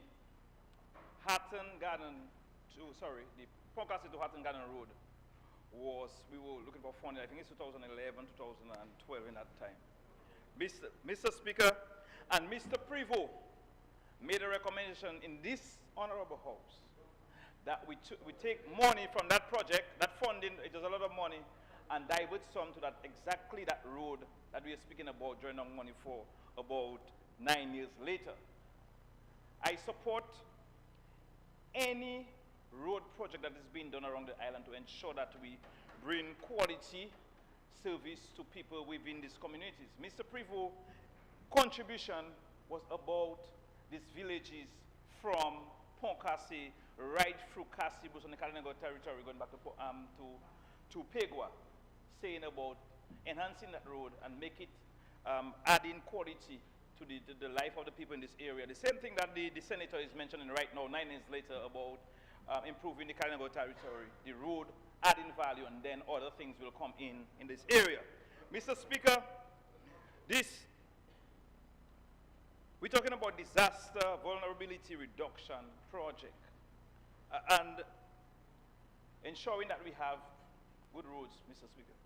But on the other side, where we are using right now, from Poncassi to Hatton Garden, since Erica 5 years ago, we had some undermining of the road in the Bells area, Mr. Speaker. And I think we need to highlight this area if we want to add value, quality. That's the only road we have, I think, in this area, short for the moving from Melvin Hall to the other side. And I am calling that we look at fixing this road in the Bells area that have been undermined for the past 5 years. Yes, member, Yes. this project is really from Poncassi. It's completely a different route. So what is the relevance to the It is the relevance.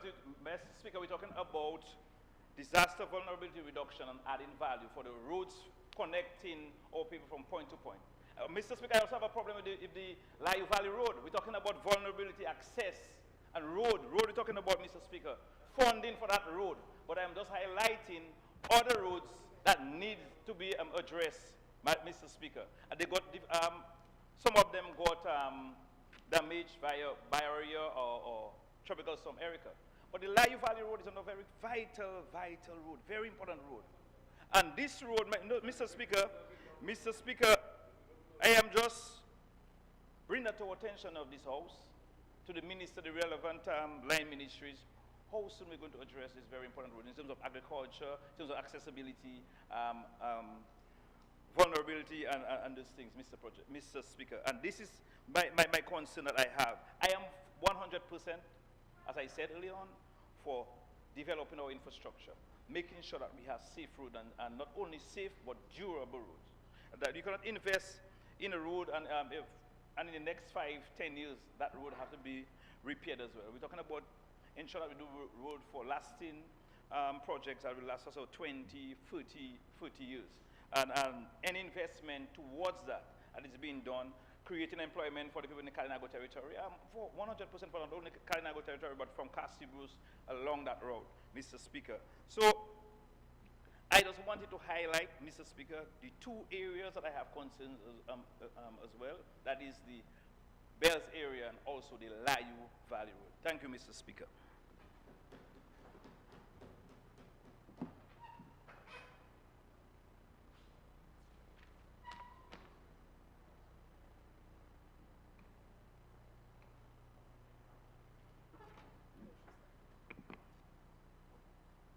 Yes, I recognize you, Honorable Minister Alfred. Proceed.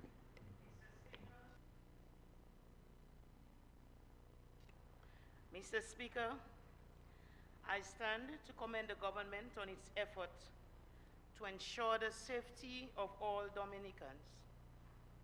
I would also take this opportunity to commend the people of the Castle Bruce constituency for the level of maturity they have shown in handling the COVID-19 pandemic, and I encourage everyone to continue to follow all protocols put in place by the Ministry of Health. I would also like to offer more condolences to the family of Pierre and Pearson Labissiere of Good Hope. Mr. Speaker, I wish to express gratitude on behalf of the constituents of the Castle Bruce constituency from Formel all the way to Petit Soufriere for the reconstruction works on the road from Pocasset to Hatton Garden as part of the Disaster Vulnerability Reduction Project, which should commence soon. Everyone is aware of the vulnerability of this area. Remember the two footballers who lost their lives there when after a night of rain, the road collapsed. We are also very prone to landslides. In fact, Mr. Speaker, changes in temperature and rainfall, along with extreme weather events caused by climate change, will have effects everywhere, and the road from Pocasset to Petit Soufriere or all the way to Hatton Garden is no exception. Our area will continue to experience rain and sometimes high summer temperature, which affect our road structure. This government is aware of this and have developed strategies to mitigate the effects of climate change on our roads, and we have also developed plans to adapt our infrastructure to improve resilience to disaster events and to reduce vulnerability. $4.7 million from these project funds will be spent in the Castle Bruce constituency. The farmers and landowners whose lands have been repossessed to ensure that the road is widened and some corners are removed will begin to receive payments soon.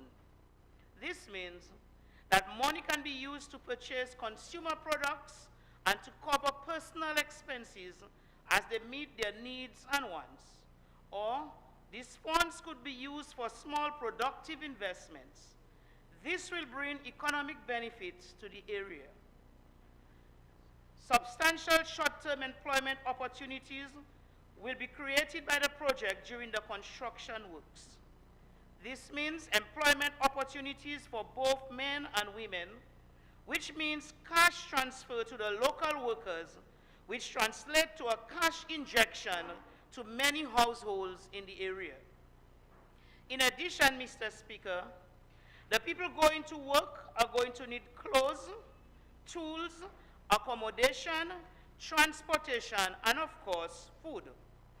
This means our garment makers or sellers, farmers, fisher folks, those who prepare food, guest houses, bus owners, truck and heavy equipment owners, fuel vendors, and hardware stores will benefit. When this road construction work is complete, more people will visit our area, therefore increased economic activities. We will get to Roseau faster, and this is important for the ambulance especially. This means substantial savings in travel times. We will save money on vehicle parts, and drivers will be happier, less stress, less hypertensive cases for health center to deal with. This also means substantial savings in travel costs. Due to the reduction of transportation costs, the profit margins of the sales, especially of agricultural produce, will also increase.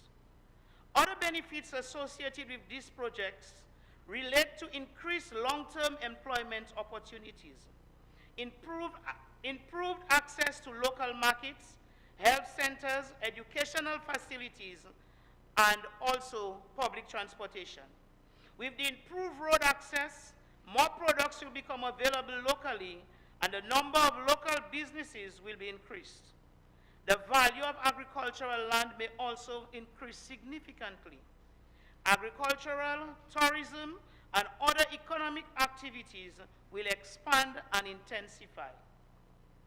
Mr. Speaker, all of the above-mentioned benefits will result in an increase of net income of people in the area and will create additional spin-off employment opportunities, in particular through increased local business opportunities, agricultural-based employment opportunities, and an increase in agricultural productivities. Mr. Speaker, the possible outcomes can be broadly classified according to the direct impacts, which can be expected to occur soon after this road improvement. These will bring positive changes in transportation services, in community profiles, agriculture commercialization, social service like health, education, tourism, income, food security, household income sources, and welfare, not just in the Castle constituency, but in Dominica as a whole. Although it may not be reflected in an income sense, this impact reduces the vulnerability of the poor and can be reflected as a means of multi-dimensional poverty reduction. Mr. Speaker, I encourage all the people of Petit Soufrière, Saint-Sauveur, Good Hope, Mopo, Deepa, Tranto, Cassibrus proper, Formel, and the entire East Coast to get ready to find employment in this project. Get ready to improve your skills and learn new skills. Let's get busy at work. This will bring more life to the area, because when money is flowing, the economy of the area will be positively impacted. Where money is flowing, the standard of living and living conditions of people improve. In addition to the economic activities that this project will bring, relationships will be built as people from different areas will meet. These relationships may offer opportunities which may have far-reaching effects. Mr. Speaker, proper roads are the arteries for which the economy pulses. By linking producers to market, workers to jobs, students to school, the sick to the hospital, or just simply getting people connected, proper roads are vital to any development agenda, and they're a great part of what economic growth is all about. This work rehabilitation project means a lot to the development of the Cassibrus constituency and Dominica at large. Therefore, I fully support this resolution.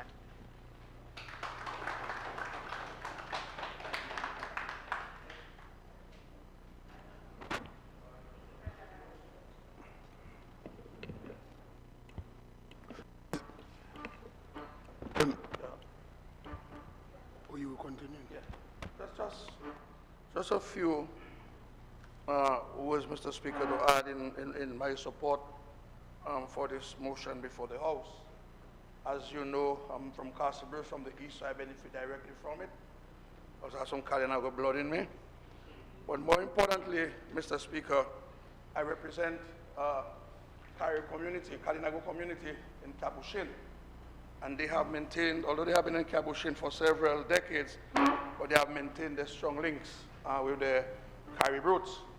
And so on behalf of these people in particular, I want to thank the government and the leadership of the Kalinago territory for their faith in that project. Because, Mr. Speaker, we had to occupy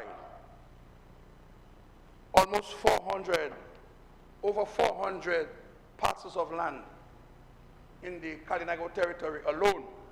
Overall, we had to do about 755 for the entire project, but just for the Kalinago territory, we had to do about 438 or so parcels of land. In so doing, Mr. Speaker, a number of the Kalinagos, they had to give up their crops, which they were compensated for separately.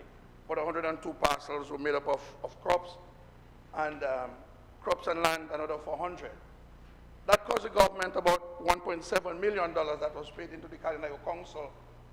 The point, Mr. Speaker, is we need to recognize that Dominica, with limited land base, to get any significant or serious development going, the issue of land has to be addressed.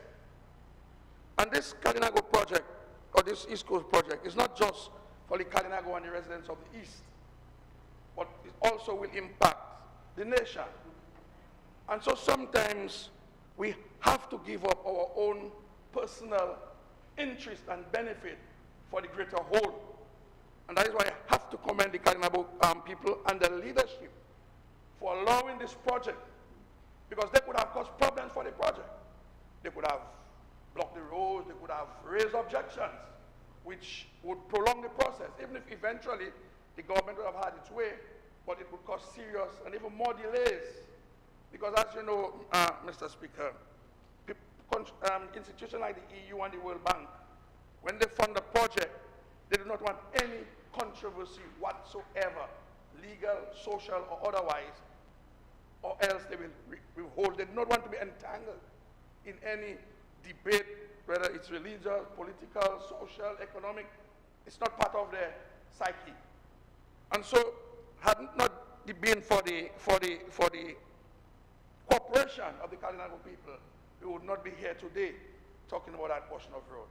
And so, I think the Kalinago people have set an example that when we have national projects, when we have projects that will benefit the entire country, when we have projects that will impact on the economy, we need to treat with it in a very sober, mature, and responsible manner, and not allow our own petty emotions or petty reasons come into the way of this major developments.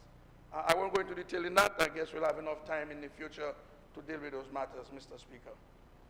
But, Mr. Speaker, but the issue is not just about the surfacing of a road, putting a couple loads of tariffs. By the very name itself, disaster vulnerable, we recognize that the east of the country is challenged by natural disasters.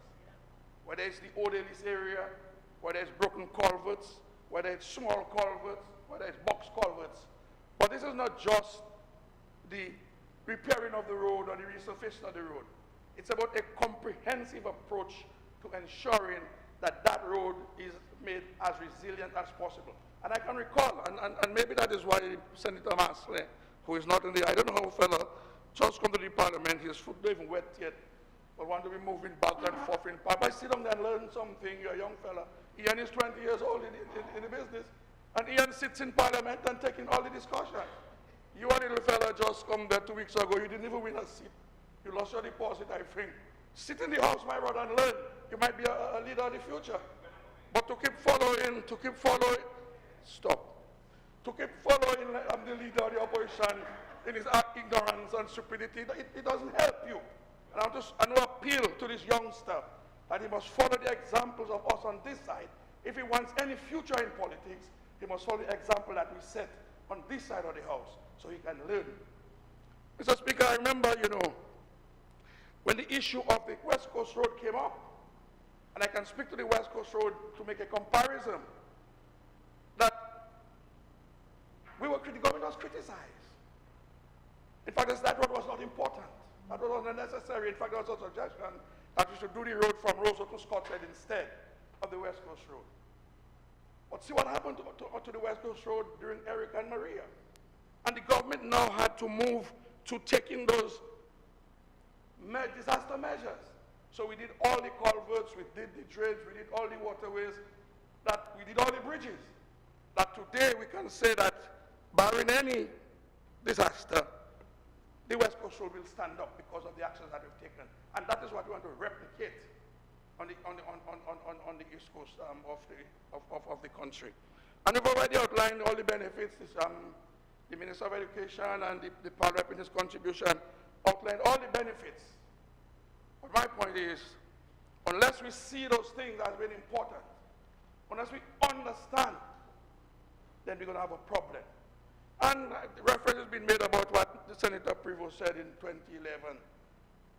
We take no cognizance of the challenges that we've had between 2011 and now.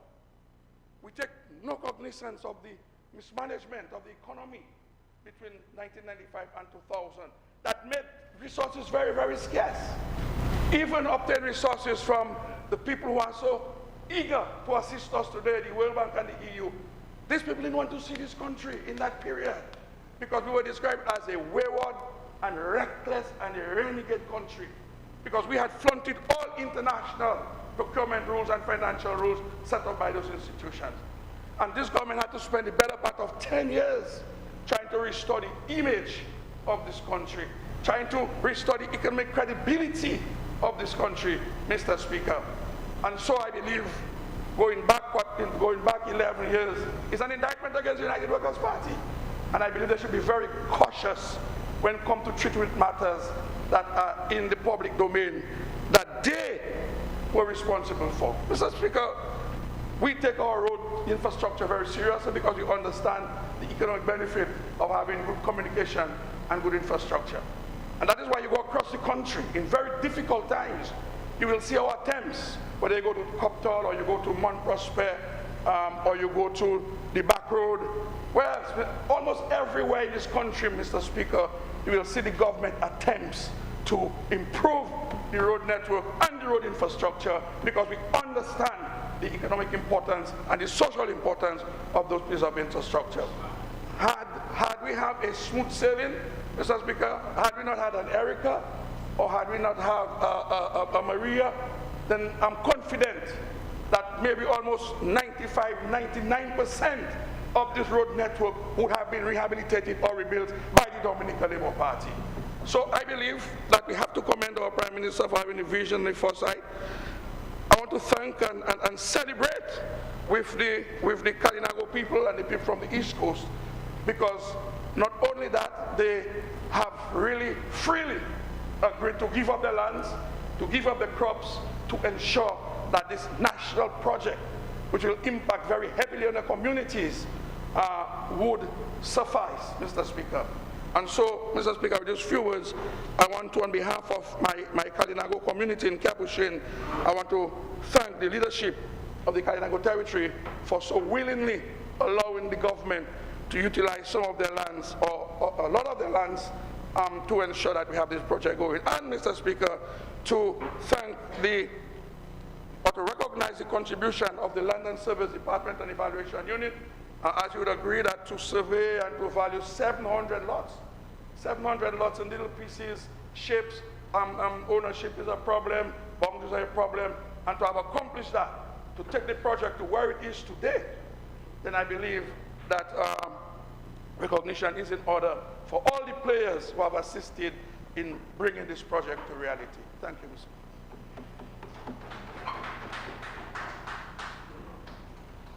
Speaker, thank you. I rise to wind the debate on the motion that's before us for funding of a disaster vulnerability reduction project, requesting parliamentary approval for this sum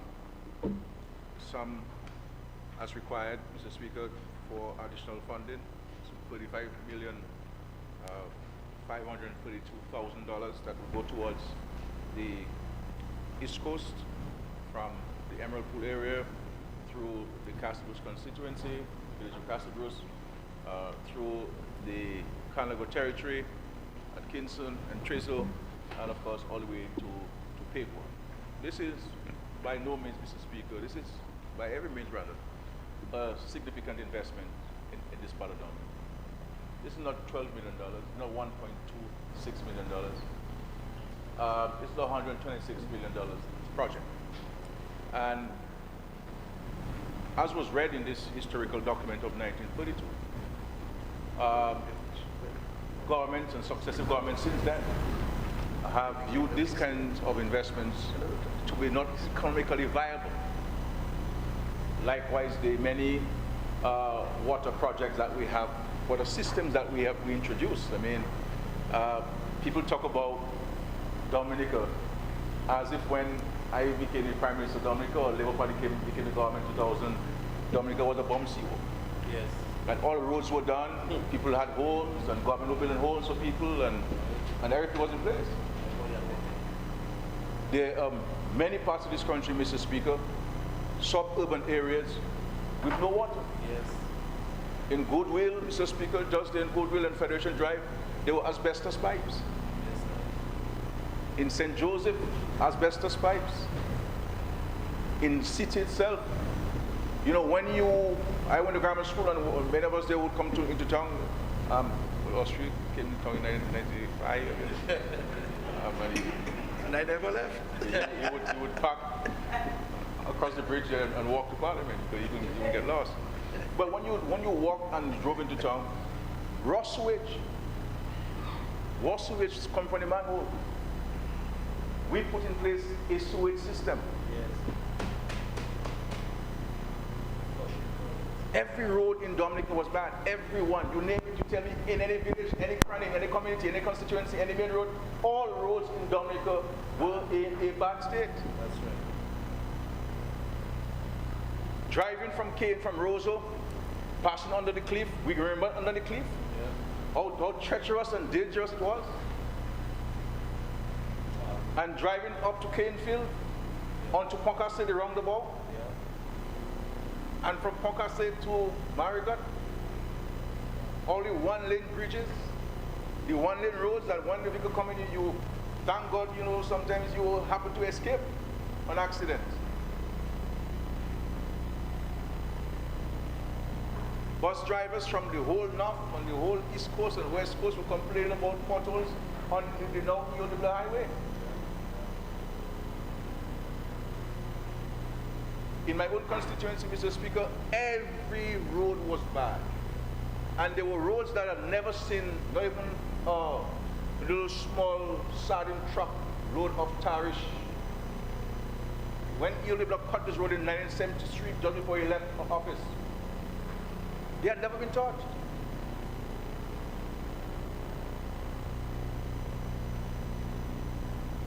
Farm roads were in terrible condition.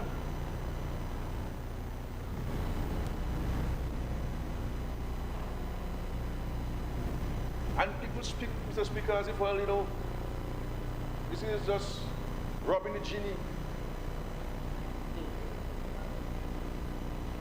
But I blame us because we do not, as a government, as a party, and even the country as a whole, speak about those things sufficiently. People take it for granted. Just there in Girondale, Eccleston, Castle Comfort, an urban area, middle-class community, no water system.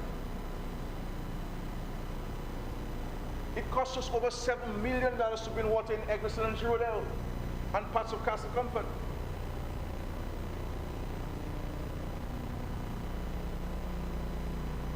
North End in Marigot, Mr. Speaker, when we came in, when I went there in 2005, 2006, Mr. James, I said, well, how could it be drinking? How could this be the case? Drinking water from this? From this? And we transformed access to water in that part of the country.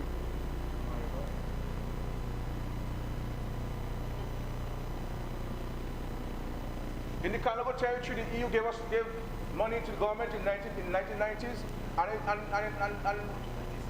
I mean, the chairman of the board got the contract, and people talking about now what contract and procurement rules and all those things, and transparency and good governance principles.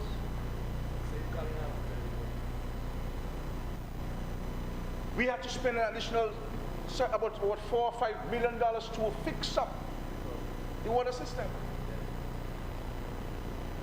And if you look at the history of Dominica, all major interventions that will help transform the economic and social landscape of our country, you see the footprint of the Dominican Labour Party. That's right. And we gave a commitment to the folks in the East that we would move with improving this road in a dramatic way. And I'm happy by the grace of God that we have all of the monies, because one of the things, Mr. Speaker, I want to say to the public is that the project has been broken out into phases. And when we went to tender, all of the tender submissions came back, the bids came back much higher than the funds we had available. And we could have taken a decision in the government to say, okay, well, let's scale down the project, because to take another $45 million to add to this, is a significant sum. $35 million is a lot of money, especially in these times. But we felt that it was too important for the people in the Casablanca area and the whole of the Salivia constituency for us to compromise the quality of the work needed to be done to improve the infrastructure. And there's a saying, Mr. Speaker, that the road to development are roads. And sometimes people say you can't get concrete. But if a man can't get, as the Member of Parliament for Casablanca said, if the farmers can't get to the markets to sell their produce, how important are the products to them? If people can't get from home to school, what sense it makes? If the ambulance cannot come down to a village called, a hamlet called Carib, and a hamlet called Lahore, as was the case when I became Member of Parliament, you had to carry people in hammocks, big ship hammocks, in 2000.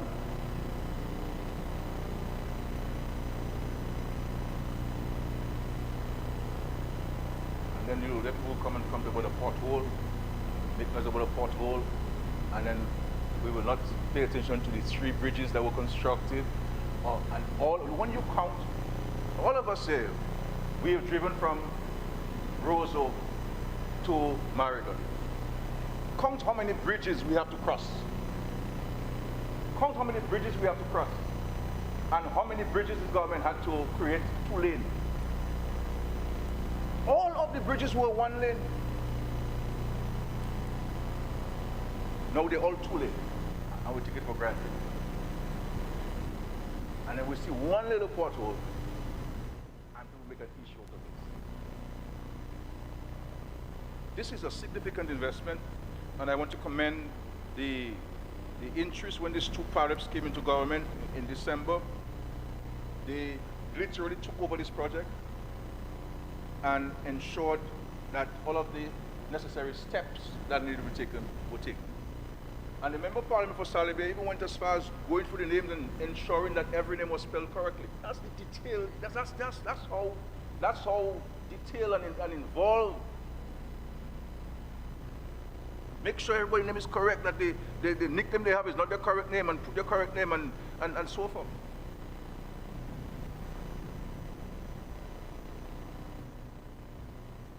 So we have to pay proper compensation and land acquisition. There's a significant sum, I believe, in all total might be over $5 million that we have to pay in this. So it is not only 126 million, it's 126 million plus 5 in counter.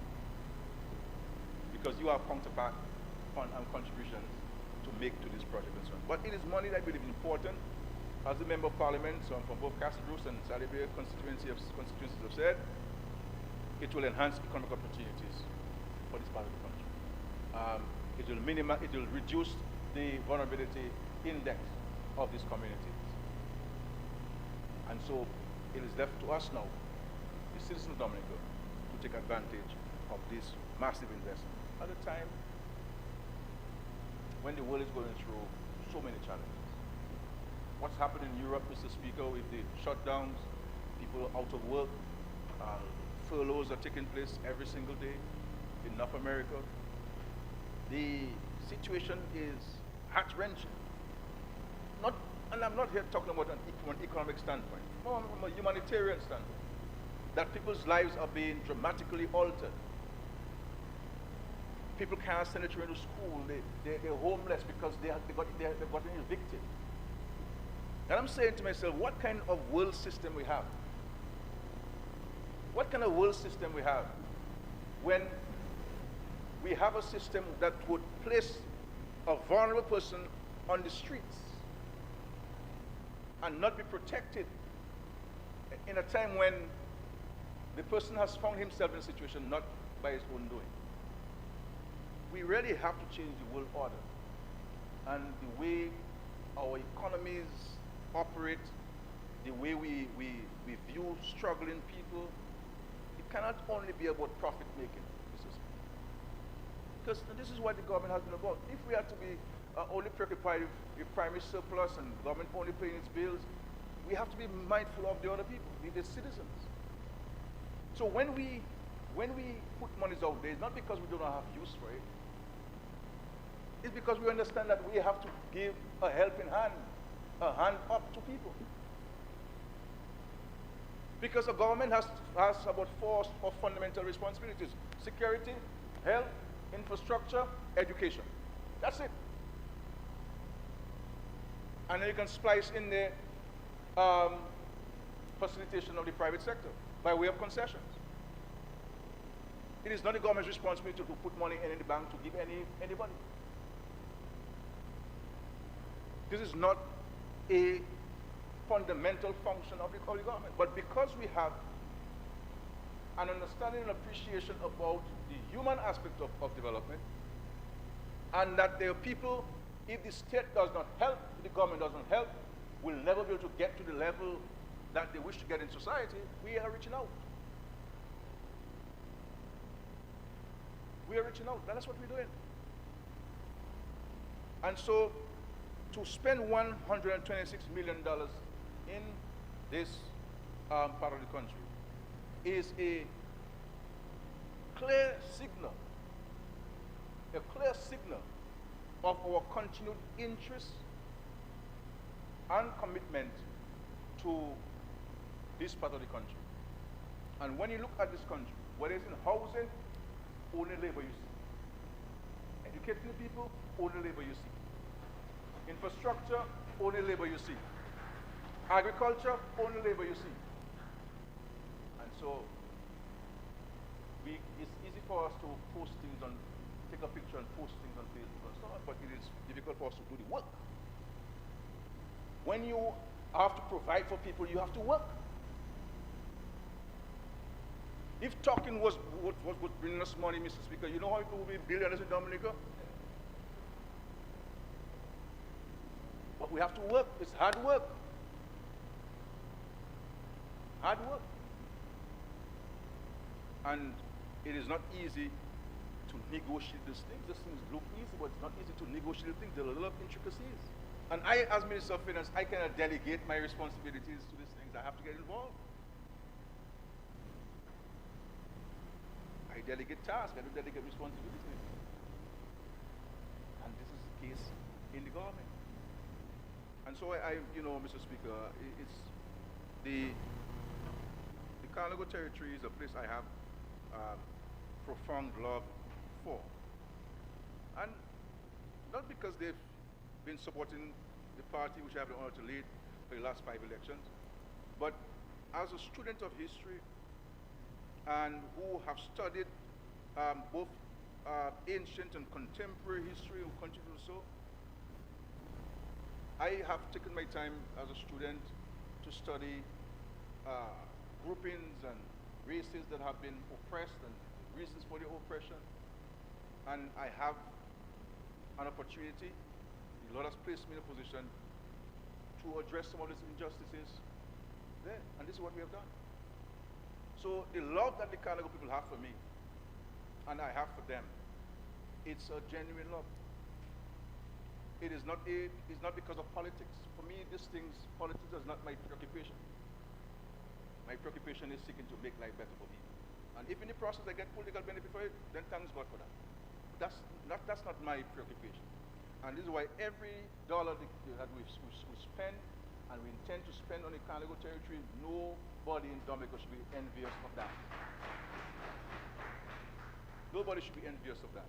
They deserve it, they need it, and we have to continue to work with them as we seek to create greater economic and social independence in this wonderful part of Dominica. And of course, the whole of Dominica, Mr. Speaker. I thank you.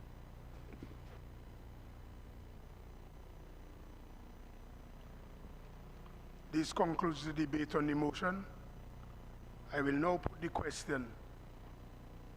Be it resolved that in accordance with Section 3.1 of the Loans Act, Chapter 6405 of the 1990 Revised Laws of the Commonwealth of Dominica, this Honorable House authorizes the Minister for Finance to borrow by means of credit a sum not exceeding 9,400,000 special drawing rights, equivalent to 13,160,000 United States dollars, or 35,532,000 Eastern Caribbean dollars on the following terms. Interest, 3/4% per annum. Commitment charge, 1/2% per annum. Repayment, 50 semi-annual installments commencing December 15th, 2030. The grace period, 10 years. Those in favor? Aye. Those against? The ayes have it.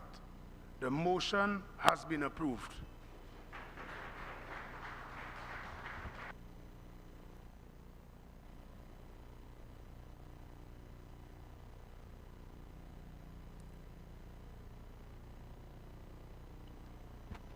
Yes, I recognize the Honorable Minister Laville.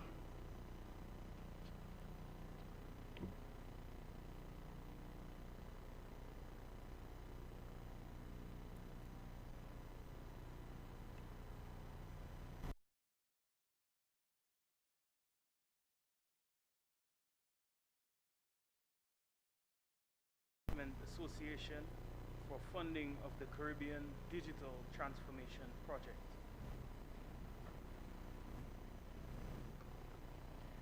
Whereas by virtue of Section 3.1 of the Loans Act, Chapter 6405 of the 1990 Revised Laws of the Commonwealth of Dominica, the House of Assembly may by resolution duly passed authorize the minister responsible for finance to borrow money from approved sources or guaranteed loans to statutory boards or public corporations for the purpose of financing general development purposes in any foreign currency or currencies.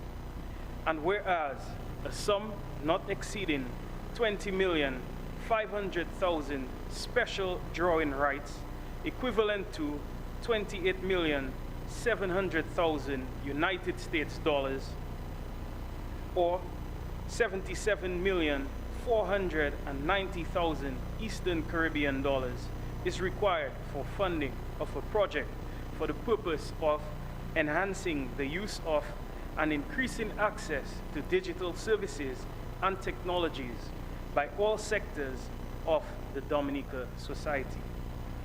And whereas advancement of the digital economy is an essential part of the government's economic and social development framework, and whereas this project, which is a part of a regional project, together with Grenada, St. Vincent, and the Organization of Eastern Caribbean States, seeks to address key bottlenecks, harness opportunities to develop the digital economy as a driver of growth, job creation, and improvement in service delivery, support climate mitigation efforts, and strengthen resilience to natural disasters, pandemics, and other shocks.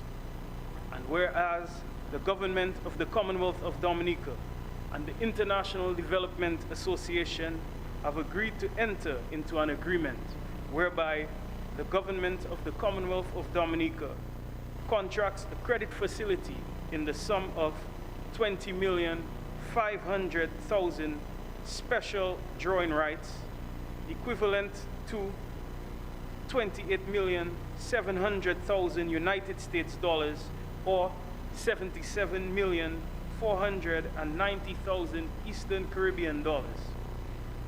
Be it resolved that in accordance with Section 3.1 of the Loans Act, Chapter 6405 of the 1990 revised laws of the Commonwealth of Dominica, this Honorable House authorizes the Minister for Finance to borrow by means of credit a sum not exceeding $20,500,000 special drawing rights, equivalent to $28,700,000 United States dollars, or $77,490,000 Eastern Caribbean dollars, on the following terms: interest rate 0.75% per annum, commitment charge 0.5% per annum, repayment 50 semi-annual installments commencing December 15th, 2013, with a grace period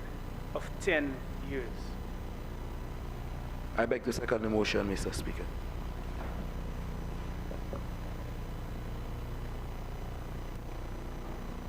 Mr. Speaker, the resolution before this Honorable House seeks Parliament's approval to borrow from the International Development Association an amount not exceeding $20,500,000 special drawing rights, equivalent to $28,700,000 United States dollars, or $77,490,000 Eastern Caribbean dollars. Section 3.1 of the Loans Act, Chapter 6405 of the 1990 revised laws of the Commonwealth of Dominica authorizes the Minister with responsibility for finance to borrow money or guarantee loans from approved sources or guarantee loans to statutory corporations on behalf of the government for the purpose of financing general development or for other purposes by resolution passed in Parliament. Mr. Speaker, the government of the Commonwealth of Dominica has articulated its vision of becoming the world's first climate-resilient country and has identified the digital economy as one of several key building blocks in becoming a dynamic Dominica.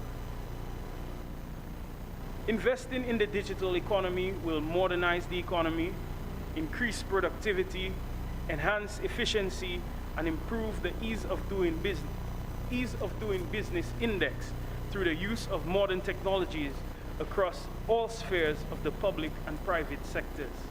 Mr. Speaker, by creating a more deeply integrated and dynamic digital economy, digitally empowered citizens, businesses, and institutions, Dominica will chart a new path.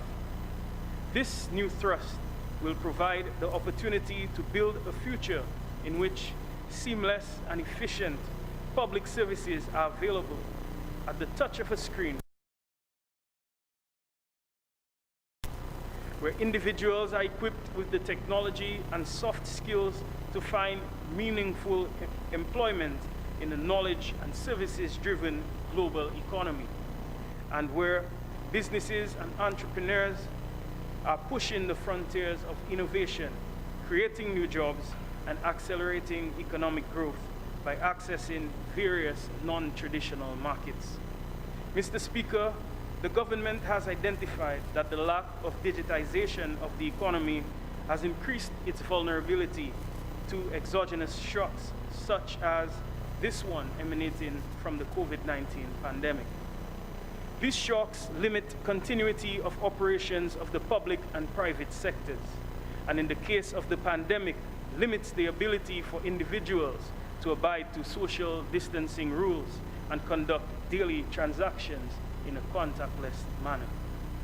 Mr. Speaker, in our quest to build a digitally advanced society, the government has participated in the World Bank Caribbean Digital Transformation Program, where the World Bank has mobilized concessional financing from the International Development Association for the design of the Caribbean Digital Transformation Program, of which Dominica is proud to be a part of. This digital transformation program will be implemented through a project implementation unit at the Ministry of Public Works and the Digital Economy, in keeping with the World Bank's implementation agreement.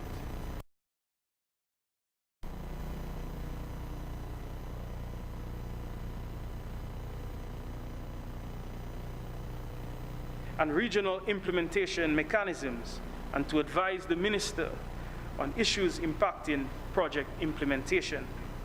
The Project Steering Committee will be responsible for overall oversight of this project.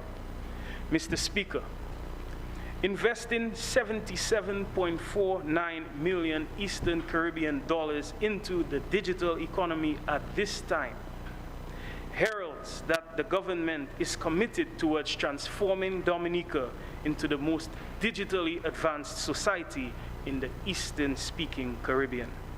It allows us to etch boldly our digital footprint along the road to sustainable development. We recognize that this major investment will help create many more opportunities for our young people, especially in the areas of job creation, entrepreneurial support, retooling and reskilling, and technology innovation. Mr. Speaker, the terms of the loan are as follows. Interest rate, 0.75% per annum.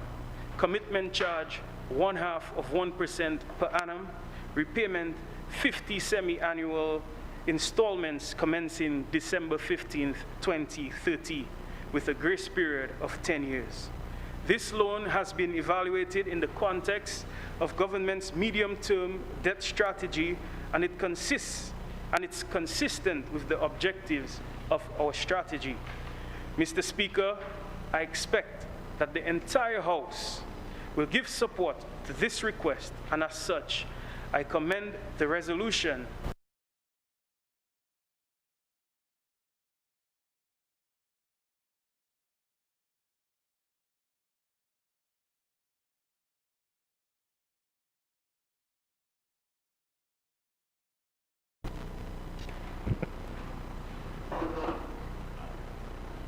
Mr. Speaker, I move that the House be suspended until 3 p.m. this afternoon.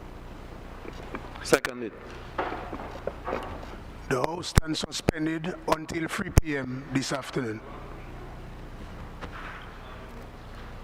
Those in favor?